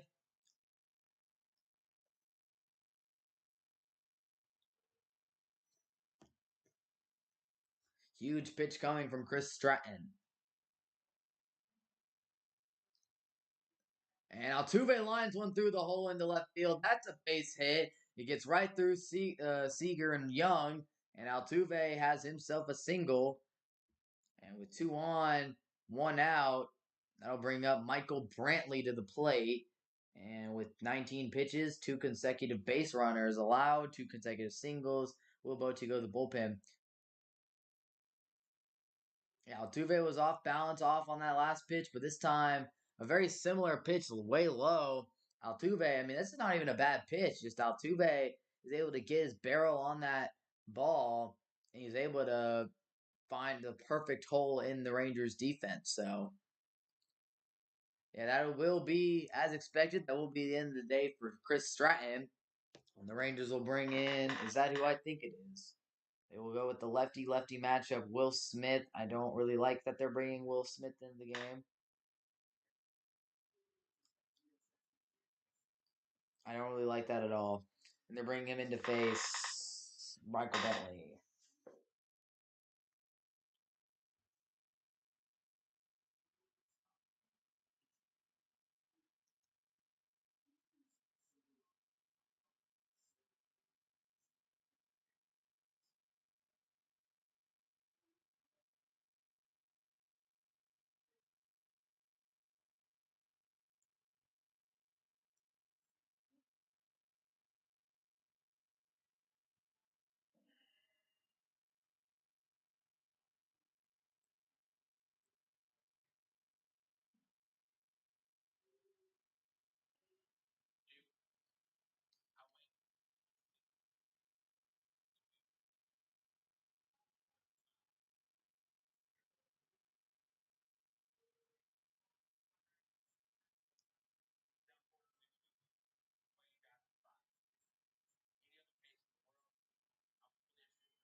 All right. Huge couple at bats here. If the Rangers want to stay in this baseball game, they're going to have to rely on the arm of Will Smith, who, shaky to say the least, has only pitched in one postseason game. And in that game, he got through a third of an inning. Yeah, not good. He's definitely been quite shaky. But here he is, set to face Brantley, who sends one out to left center. And this ball is going to be caught by Tavares, who comes in to make the play. Brantley's retired, and 2 away in the inning here. And now it'll be Bregman coming up. Remember that the minimum batters faced is 3, so you will have to go against the lefty-righty matchup against Bregman. And if Bregman's able to get on base, it'll be Yordan Alvarez. So, very scary things as Will Smith faces Alex Bregman here with a 2-on, 2-out situation. He throws that one low of the zone. Ball 1. The thing about Smith is that when his control's off, he's just really bad because he doesn't really have overpowering stuff. Doesn't have a great fastball. I mean, he's just not the greatest bullpen arm, for being honest. He's a little older, too. He was good with Atlanta, not good here, though.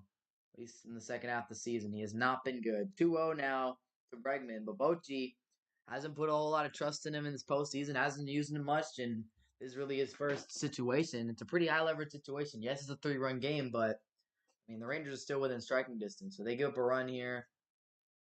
Yeah, not good. 3-0, though, to Bregman, so Smith able to retire Brantley, but he's thrown 3 straight balls to Bregman, and with Alvarez coming up and you're loading the bases for the Astros' best hitter, I mean, who should have homered on his last AB if it weren't for Tavares, not great. And he gets the strike call on Bregman there. That pitch was a little high. Definitely a favorable call from the umpire behind home plate for that one, but the 3-1 count to Bregman here. This is where Will Smith has to lock in and execute, get that ball into the zone. And he does not lock in. Ball 4 to Bregman. Bases are loaded. Alvarez coming up. And all Rangers fans right now are wondering, why did Bruce Bochy bring Will Smith into the game? I guess it's for this potential situation of having to face the 2 lefties here. But, I mean, at the end of the day, man, that's just really a situation where you now have a streaky, very inconsistent bullpen arm going against a top 5 hitter in baseball. Good job on Mike Max here to come out for a mound visit as Alvarez up to the plate with the bases loaded. 2 outs. Big spot here. If Alvarez gets on base, the game is probably daggered for the Astros. If Will Smith's able to get Alvarez out here and keep the score 5-2, massive, massive momentum shift for the Rangers. So here we go. Alvarez versus Smith. Huge AB for both teams here. The Astros could pretty much put this game away with the Yordan Alvarez clutch moment. Here we go. Smith versus Alvarez. First pitch of the AB is down the middle, 93 for a strike. Oh my goodness, Alvarez definitely wishes he had that back. 418 career average with the bases loaded and 4 grand slams. And yeah, this pitch, Alvarez definitely wishes he had that one back. Oh man, he missed that ball and he could have knocked it out. Smith goes inside to jam him. He throws a ball, 1-1 count. Yeah, Smith definitely got away with that first pitch. I'm shocked that Alvarez didn't crush it. So here we go. Maldonado on third, Altuve on second, and Bregman on first. Both a couple of those guys. That's a curveball that's lost to 1 count. Alvarez he already been hit once and nearly got hit again. This next pitch is a massive one though, because again, you fall behind 3-1 to Alvarez, you're in a lot of trouble.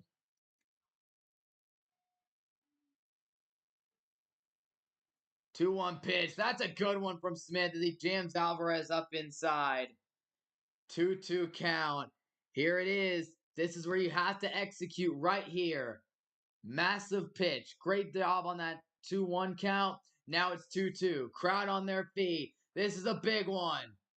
Alvarez out to center field. That's a base hit. Maldonado's going to score. 2 runs are going to come in. And Yordan Alvarez might have just sealed it for the Astros. At the end of the day, man, that's why you don't pitch Will Smith. That's why. It's just that simple. You don't pitch Will Smith. Not in these situations, man. Yordan Alvarez is one of the best hitters in all of baseball. And you brought in one of your worst and most inconsistent relievers to face him. Good job by here to get his hands and enough bat on that ball to flare that one out and right into that center field spot. Good hitters come up clutch, and I mean, there's just nothing else you can say about Yordan Alvarez in this series other than the fact that the guy has been crazy good. So if you're listening, be sure to click that sub button, as Alvarez pretty much just sealed the deal for the Astros today on that pitch. And again, you know, in this situation, I personally did not really agree with the decision to bring Will Smith in. I just didn't really see the logic because I understand that you want that lefty on lefty, but man, I don't. Alvarez versus Will Smith, man, you got to get a guy with good stuff who can put Alvarez away with a nasty pitch.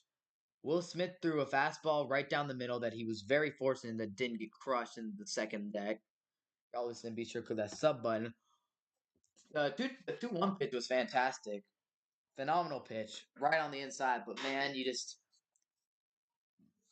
A lot of these at bats, if Yordan Alvarez is facing Will Smith, a lot of these ABs, I would expect Alvarez to win just because Will Smith just doesn't have the stuff to throw 3 strikes to him. I think that's the problem. So with that, the Rangers were starting to claw back in. 5-2, Rob's home run. It was like, hold on just a second. Maybe the Rangers got something going here.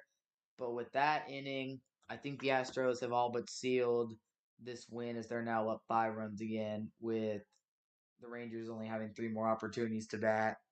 I really don't see the Rangers coming back right now. Man, I'd love to be proved wrong, but we got to go. We're going to the Astros bullpen now, and they're up 7-2, and with 2 outs. I mean, we'll see who the Rangers decide to bring in here, but 2 outs, the Astros could potentially add even more runs.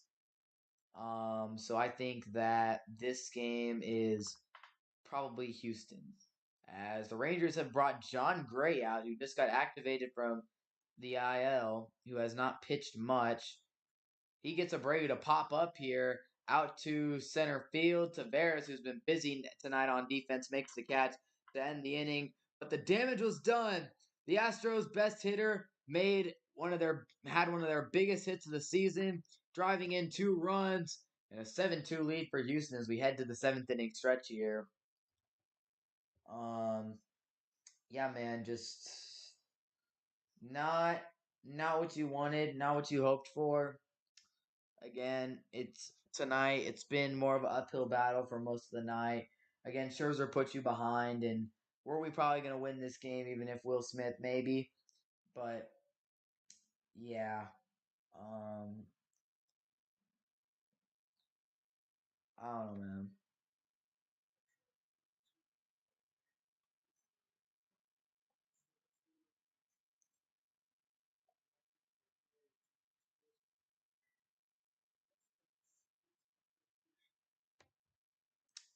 Yeah, if y'all listen to be sure to that sub button. But Alvarez just had a moment, man. You cannot, and that's why I say that's why you don't give out free passes. It's that simple. This is why you don't do that. I mean, there's just really not a whole lot of much else I can say. Um, Other than the fact that in this inning, the Rangers they let Martin Maldonado get a single. You can't let the 9 hitter beat you. Then you walked Alex Bregman on 5 pitches. Didn't really put up much of a fight against him. like you gave the key in baseball is to not allow the other team's best players to come up in that type of situation. And the Astros got with exactly the perfect situation, which is Jordan Alvarez up with the bases loaded. Most of the time, he's going to win. So I think if the Astros do end up going on to win this game, there are a couple plays that I think stand out tonight. Um, Obviously, the early that second inning, honestly, if Josh Young was able to pick that ball, this would be a completely different ball game. It was a tough play, and again, Church was got to be better. But that was a play that could have been huge if he could have somehow picked that ball. And then that Brantley catch, man. I mean, that you had that momentum there for about half an inning. Brantley makes that catch, robbing a run from the Rangers. That's a massive momentum shifter. You go from potentially a 5-3 game to it being 7-2 now. That's the type of momentum shift that changes games. So props to Brantley, man. That was a big moment for him. Now Reese out there for another inning. He faces Heim with a 5-run cushion. Heim with a shot to right field, but this is gonna be played easily by Tucker for this first out of the inning. So the Rangers not able to get that. Reese coming in, giving up some contact, but it is staying in the ballpark, so that's what matters. There you go, though. That's the big story of tonight's game. The Astros scored 4 runs in their first 2 games, and tonight they've scored 7. 1 for 9 with runners in scoring position the first 2 games, 4 for 8 with runners in scoring position tonight. That is the difference. The Astros could not buy a hit with runners in scoring position the first 2 games, and tonight that's just what they've done, man. What happened? Scherzer did not play a good game today. Garver's gonna take that for a strike. Yeah, it wasn't a good night though. It has not been a good game for the Rangers today. Again, giving up 5 runs in 4 innings is never good. The Astros have come tonight ready to go. And again, like I said, you kind of expected this. You expected the Astros as Garver nearly gets hit there. You expected the Astros to come out tonight and play a lot more aggressive and be ready to go. Because like they said earlier, if you're down 3-0 in a series, the chances of you coming back practically zero. So you knew the Astros probably saw this game. I mean, it is pretty much a must-win game, and I mean, all the credit to them. That's why they've won the World Series last year. That's why they've been to 7 straight ALCSs. Was because when they need to get up for these games, when their backs are against the wall, lose a couple games at home, you got to rally and go on the road and get a win, and that's what they've done. The Astros have been a good road team all year. The good thing, the only positive out of this game is that the Rangers, as Garver's going to strike out, good pitch from Neris goes upstairs. The good news for the Rangers is they're still up 2-1. That's the key with taking those 2 in Houston. You're up 2-1. And you still got 2 more games at home. So that's big. And you got out of Javier. That's the key. Javier is probably the Astros' best postseason pitcher. If you look at the numbers coming in tonight, 2 hits in the last 64 at bats coming in, or like after, I mean, it was 2 for like something else before, but 2 at 64, 2 hits and 64 at bats at one point, in like the 5th inning. That's insane. Javier is a historically great postseason pitcher for the Astros. He's been a key core piece of that team and that rotation. And the fact they finally, they got it. They now he's done. Javier is done for the next couple games. You don't have to worry about him. And that's big. I don't know. I think Yerkwitty's probably the guy tomorrow, if I'm have to assume. And for the Rangers, is Lowe takes that one down the middle. Who are the Rangers going to be pitching tomorrow? I'm trying to think. Heaney's pitched a bit in this series. You saw Gray, and I sincerely, I mean, that'd be a bad decision to put Gray out there, who also hasn't pitched much. As Lowe's going to ground one through the hole into right field for a base hit. So Daniel Lowe has a couple singles tonight. He gets that one by Jose Altuve, and the Rangers have a base runner here in the bottom of the 7th. But yeah, the pitching matchup is not clear. I don't believe as you're listening to, man, be sure to click that sub button. Help your boy out. But yeah, I'm gonna check on ESPN, see if we do have a definite pitching matchup tomorrow. Again, I don't think there is one. Game 4.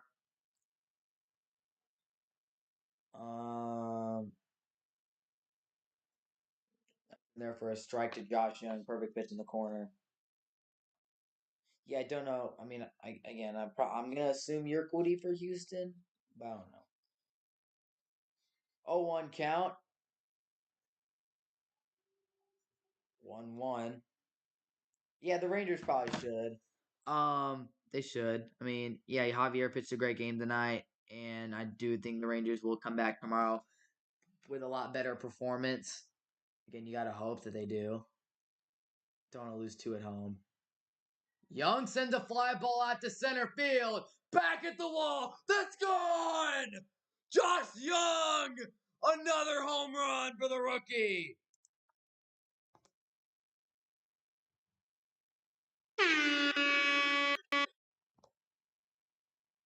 Oh my goodness, man. Is the horn not going to work today, bro? The horn has been slow all day. Have yourself a night, Josh Young. Unbelievable. Josh Young is unbelievable, bro. Gotta tell you. Yeah, the horn is stuck right now. We are stuck.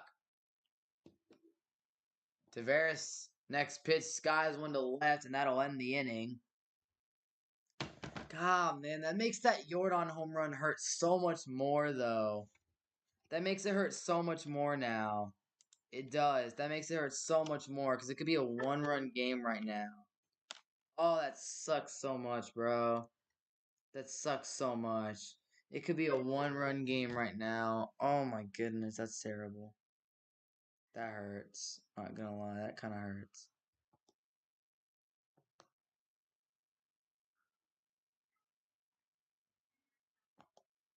My stream deck is broken right now. My stream deck is so broken right now. What the heck? Why is it so broken? I need to fix it. I'm gonna just unplug it. It's just not working right now. Yeah, no, that makes the like I said, that makes the home run earlier or the big hit by Alvarez hurt a lot more because that Josh Young homer could have made it a one-run game, but freaking Alvarez is him, bro.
All right.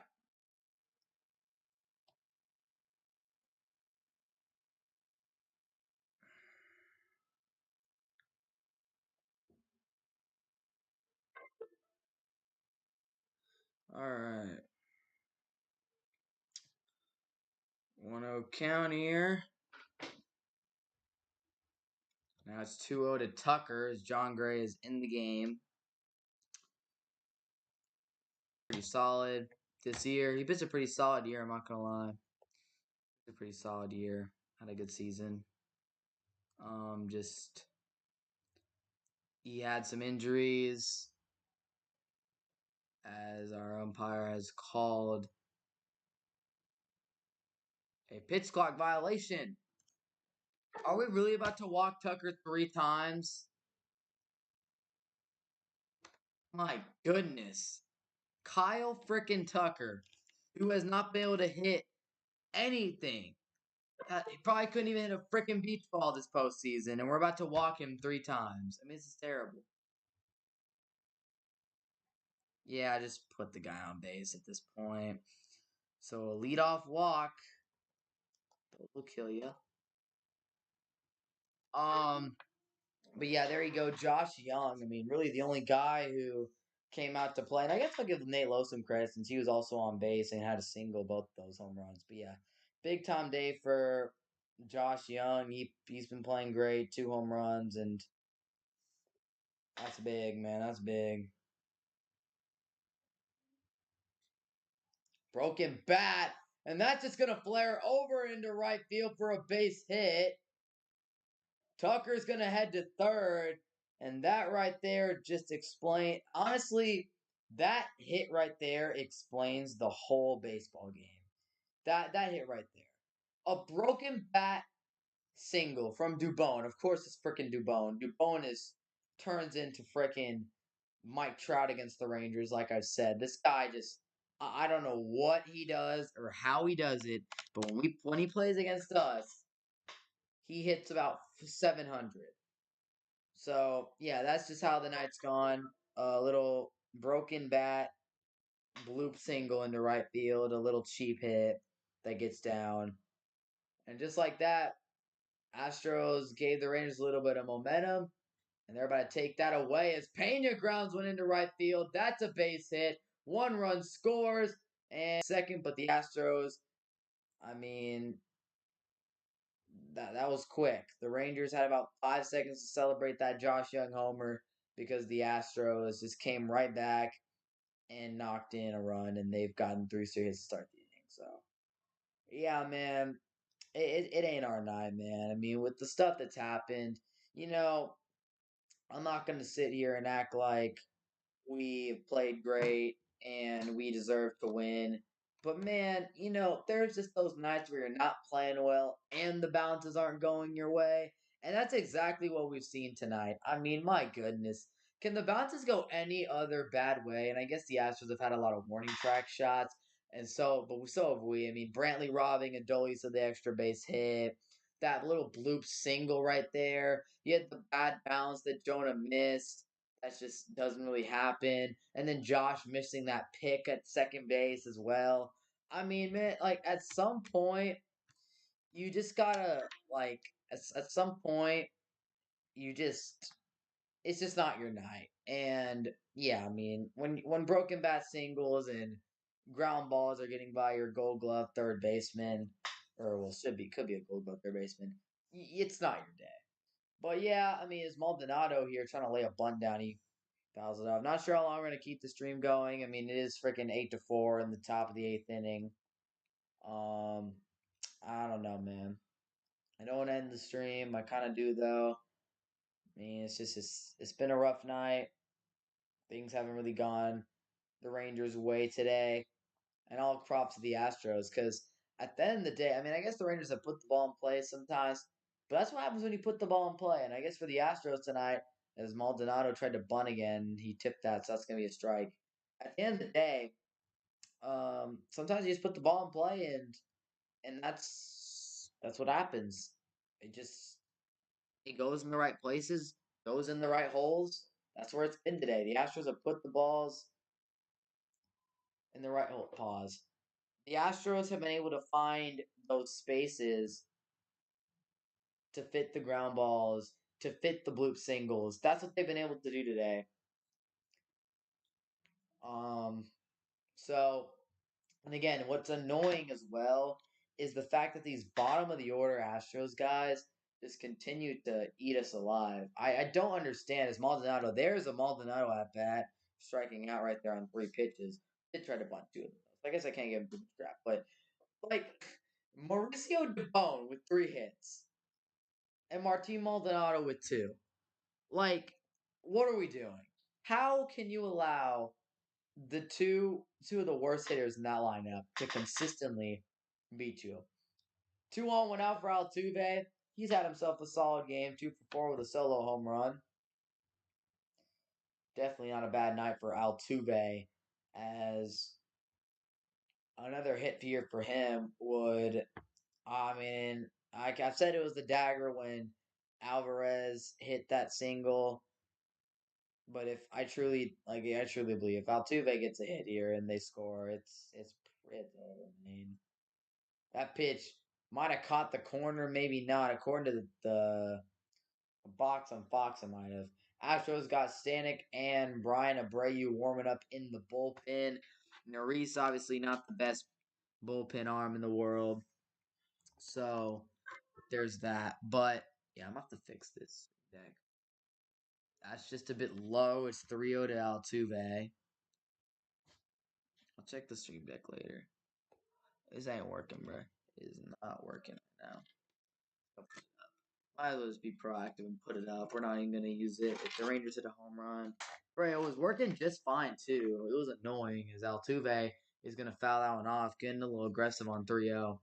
It was working just fine too. That's the weird thing. It was working fine. I used the horn. It worked one time, and then all of a sudden it just shut down and stopped working. I was like, hopefully next stream it'll work better. Definitely have to troubleshoot with it a little bit though.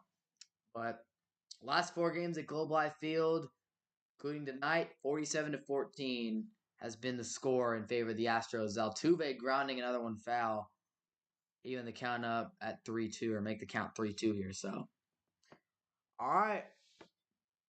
The difference between striking Altuve out here and walking him and leaving the bases loaded for Brantley is huge.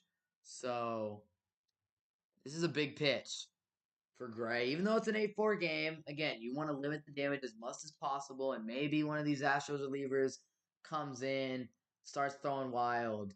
Full count pitch. Altuve lines one. That's a play by Seager. They're going to get their lead runner at third. A nice play by Seager, and a good job by Gray to force the ground ball contact. So the runners, there'll still be runners at first and second, but there is 2 outs. Good job right here by Seager to play this one. Makes the backhanded scoop and then able to make the awareness play to get Dubon out at third base. Good job.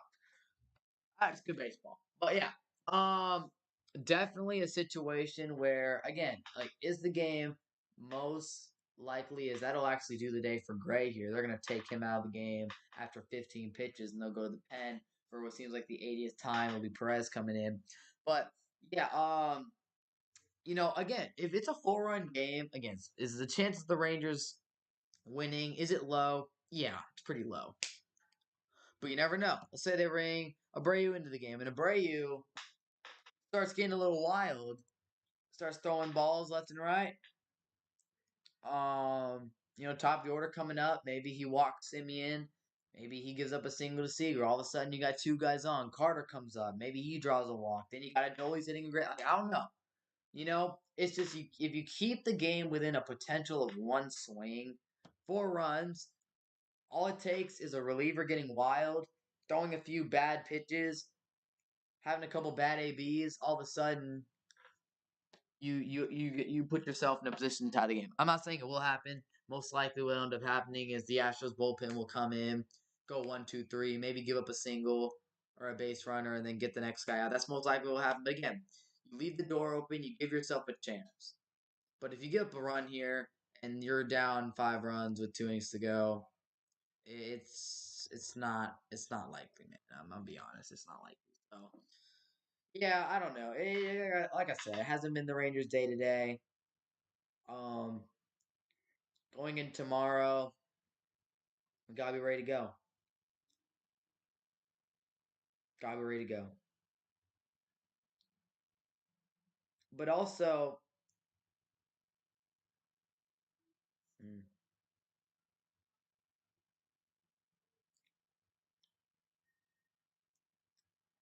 yeah, man.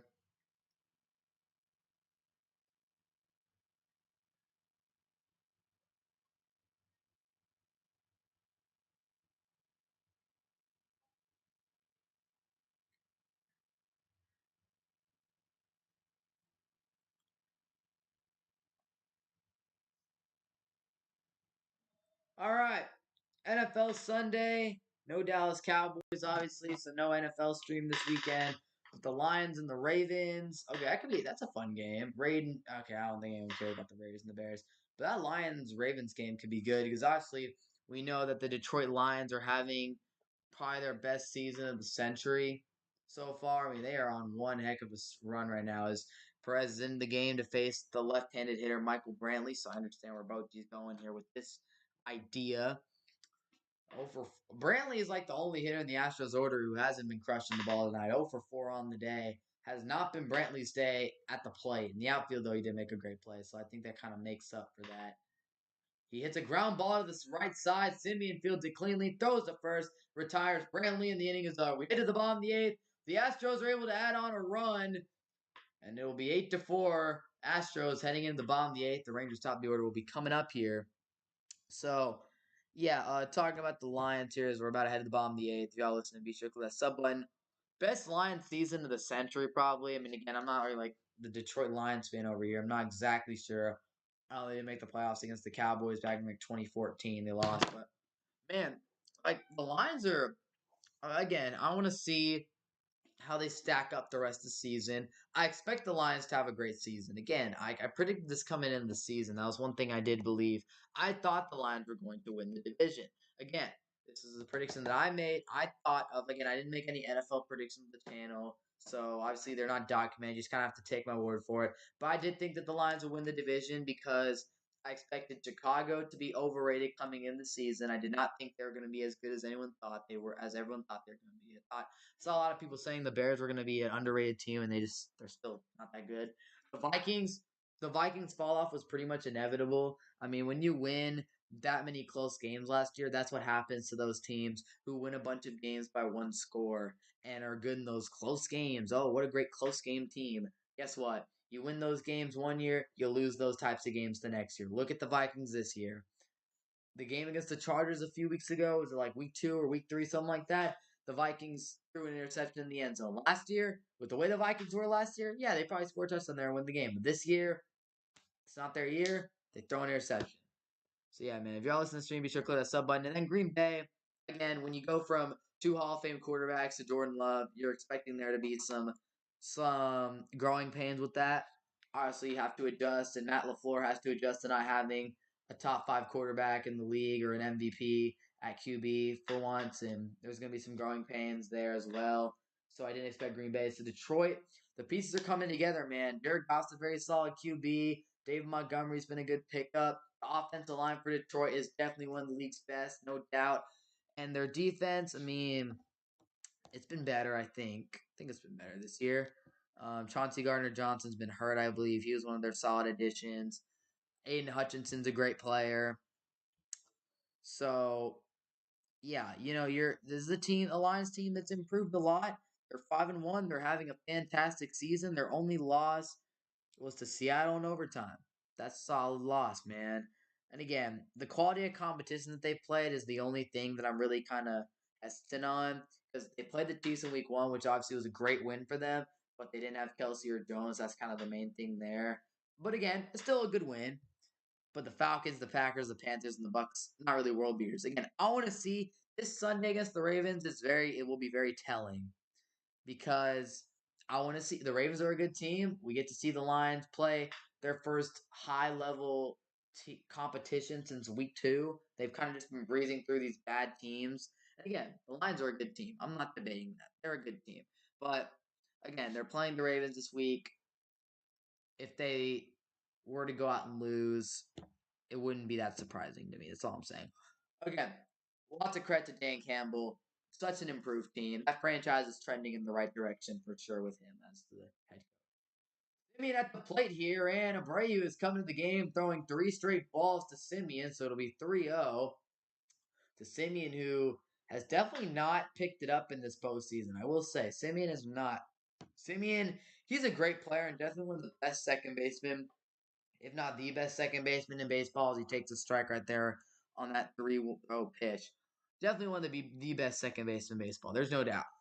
But he's a hot and cold guy. There's no doubt about that. When Simeon's hot, oh, he is red hot. As Abreu walks him on 5 pitches, he's red hot, man. There's no doubt about that. If y'all listening, be sure to click that sub button. He's red hot. I mean, he is a tough out. He's hitting home runs. He's getting on base. He's a nightmare. When he's cold, he's under the ball. He's popping out. He's striking out. He's chasing. Definitely a guy who's hot and cold at the plate. In the field, he's always good. Great consistent at second base. Definitely gold glove caliber. Here's Seager, and he pops one up out into left field, and that is a big out for the Astros right there as Brantley makes the catch. So the Rangers with a 5-pitch walk, and then Seager goes up. At least I'm glad Seager's chasing, but man, tonight and overall, pretty much this whole series has not been Seager's series, if we're being honest. 0 for 4 on the night, and it just seems like every single at bat, he's just getting under that baseball and popping out a bunch. It's unfortunate. He's obviously frustrated. It has not been a good night for Corey Seager at all. Here's Evan Carter, 1 for 3 at the plate tonight. Takes that one inside for a strike again. Umpire's been giving that call all night. That inside pitch, definitely a pitch that the umpire is very willing to ring you up on. Carter had a double in the 6th inning in his last plate appearance. Was able to get that one over Kyle Tucker's head. He swings and misses at a beautiful pitch from Abreu. Bomb the zone. Lots of good movement on that slider. And it'll be an 0-2 count here very quickly. So Carter can battle back and get himself on base. Longest on base streaks in the postseason at the age of 21 or younger. Evan Carter quickly approaching Miguel Cabrera's 10 and Juan Soto's 9, as today was his 8th game on base. Carter doesn't go, although on that check swing will be 1-2. So Evan Carter, man, he's in the history books for sure with what he's been able to do, and the kid gets on base every game. Yeah, man, if you guys are listening to tonight's stream, be sure to click that subscribe button. Not been a fun stream as a Rangers fan. It has not been our greatest game, but here I am. 1-2 to Carter, and this is going to be a bouncer. This is not an easy play to make. Carter's fast. Altuve is able to get it out, though.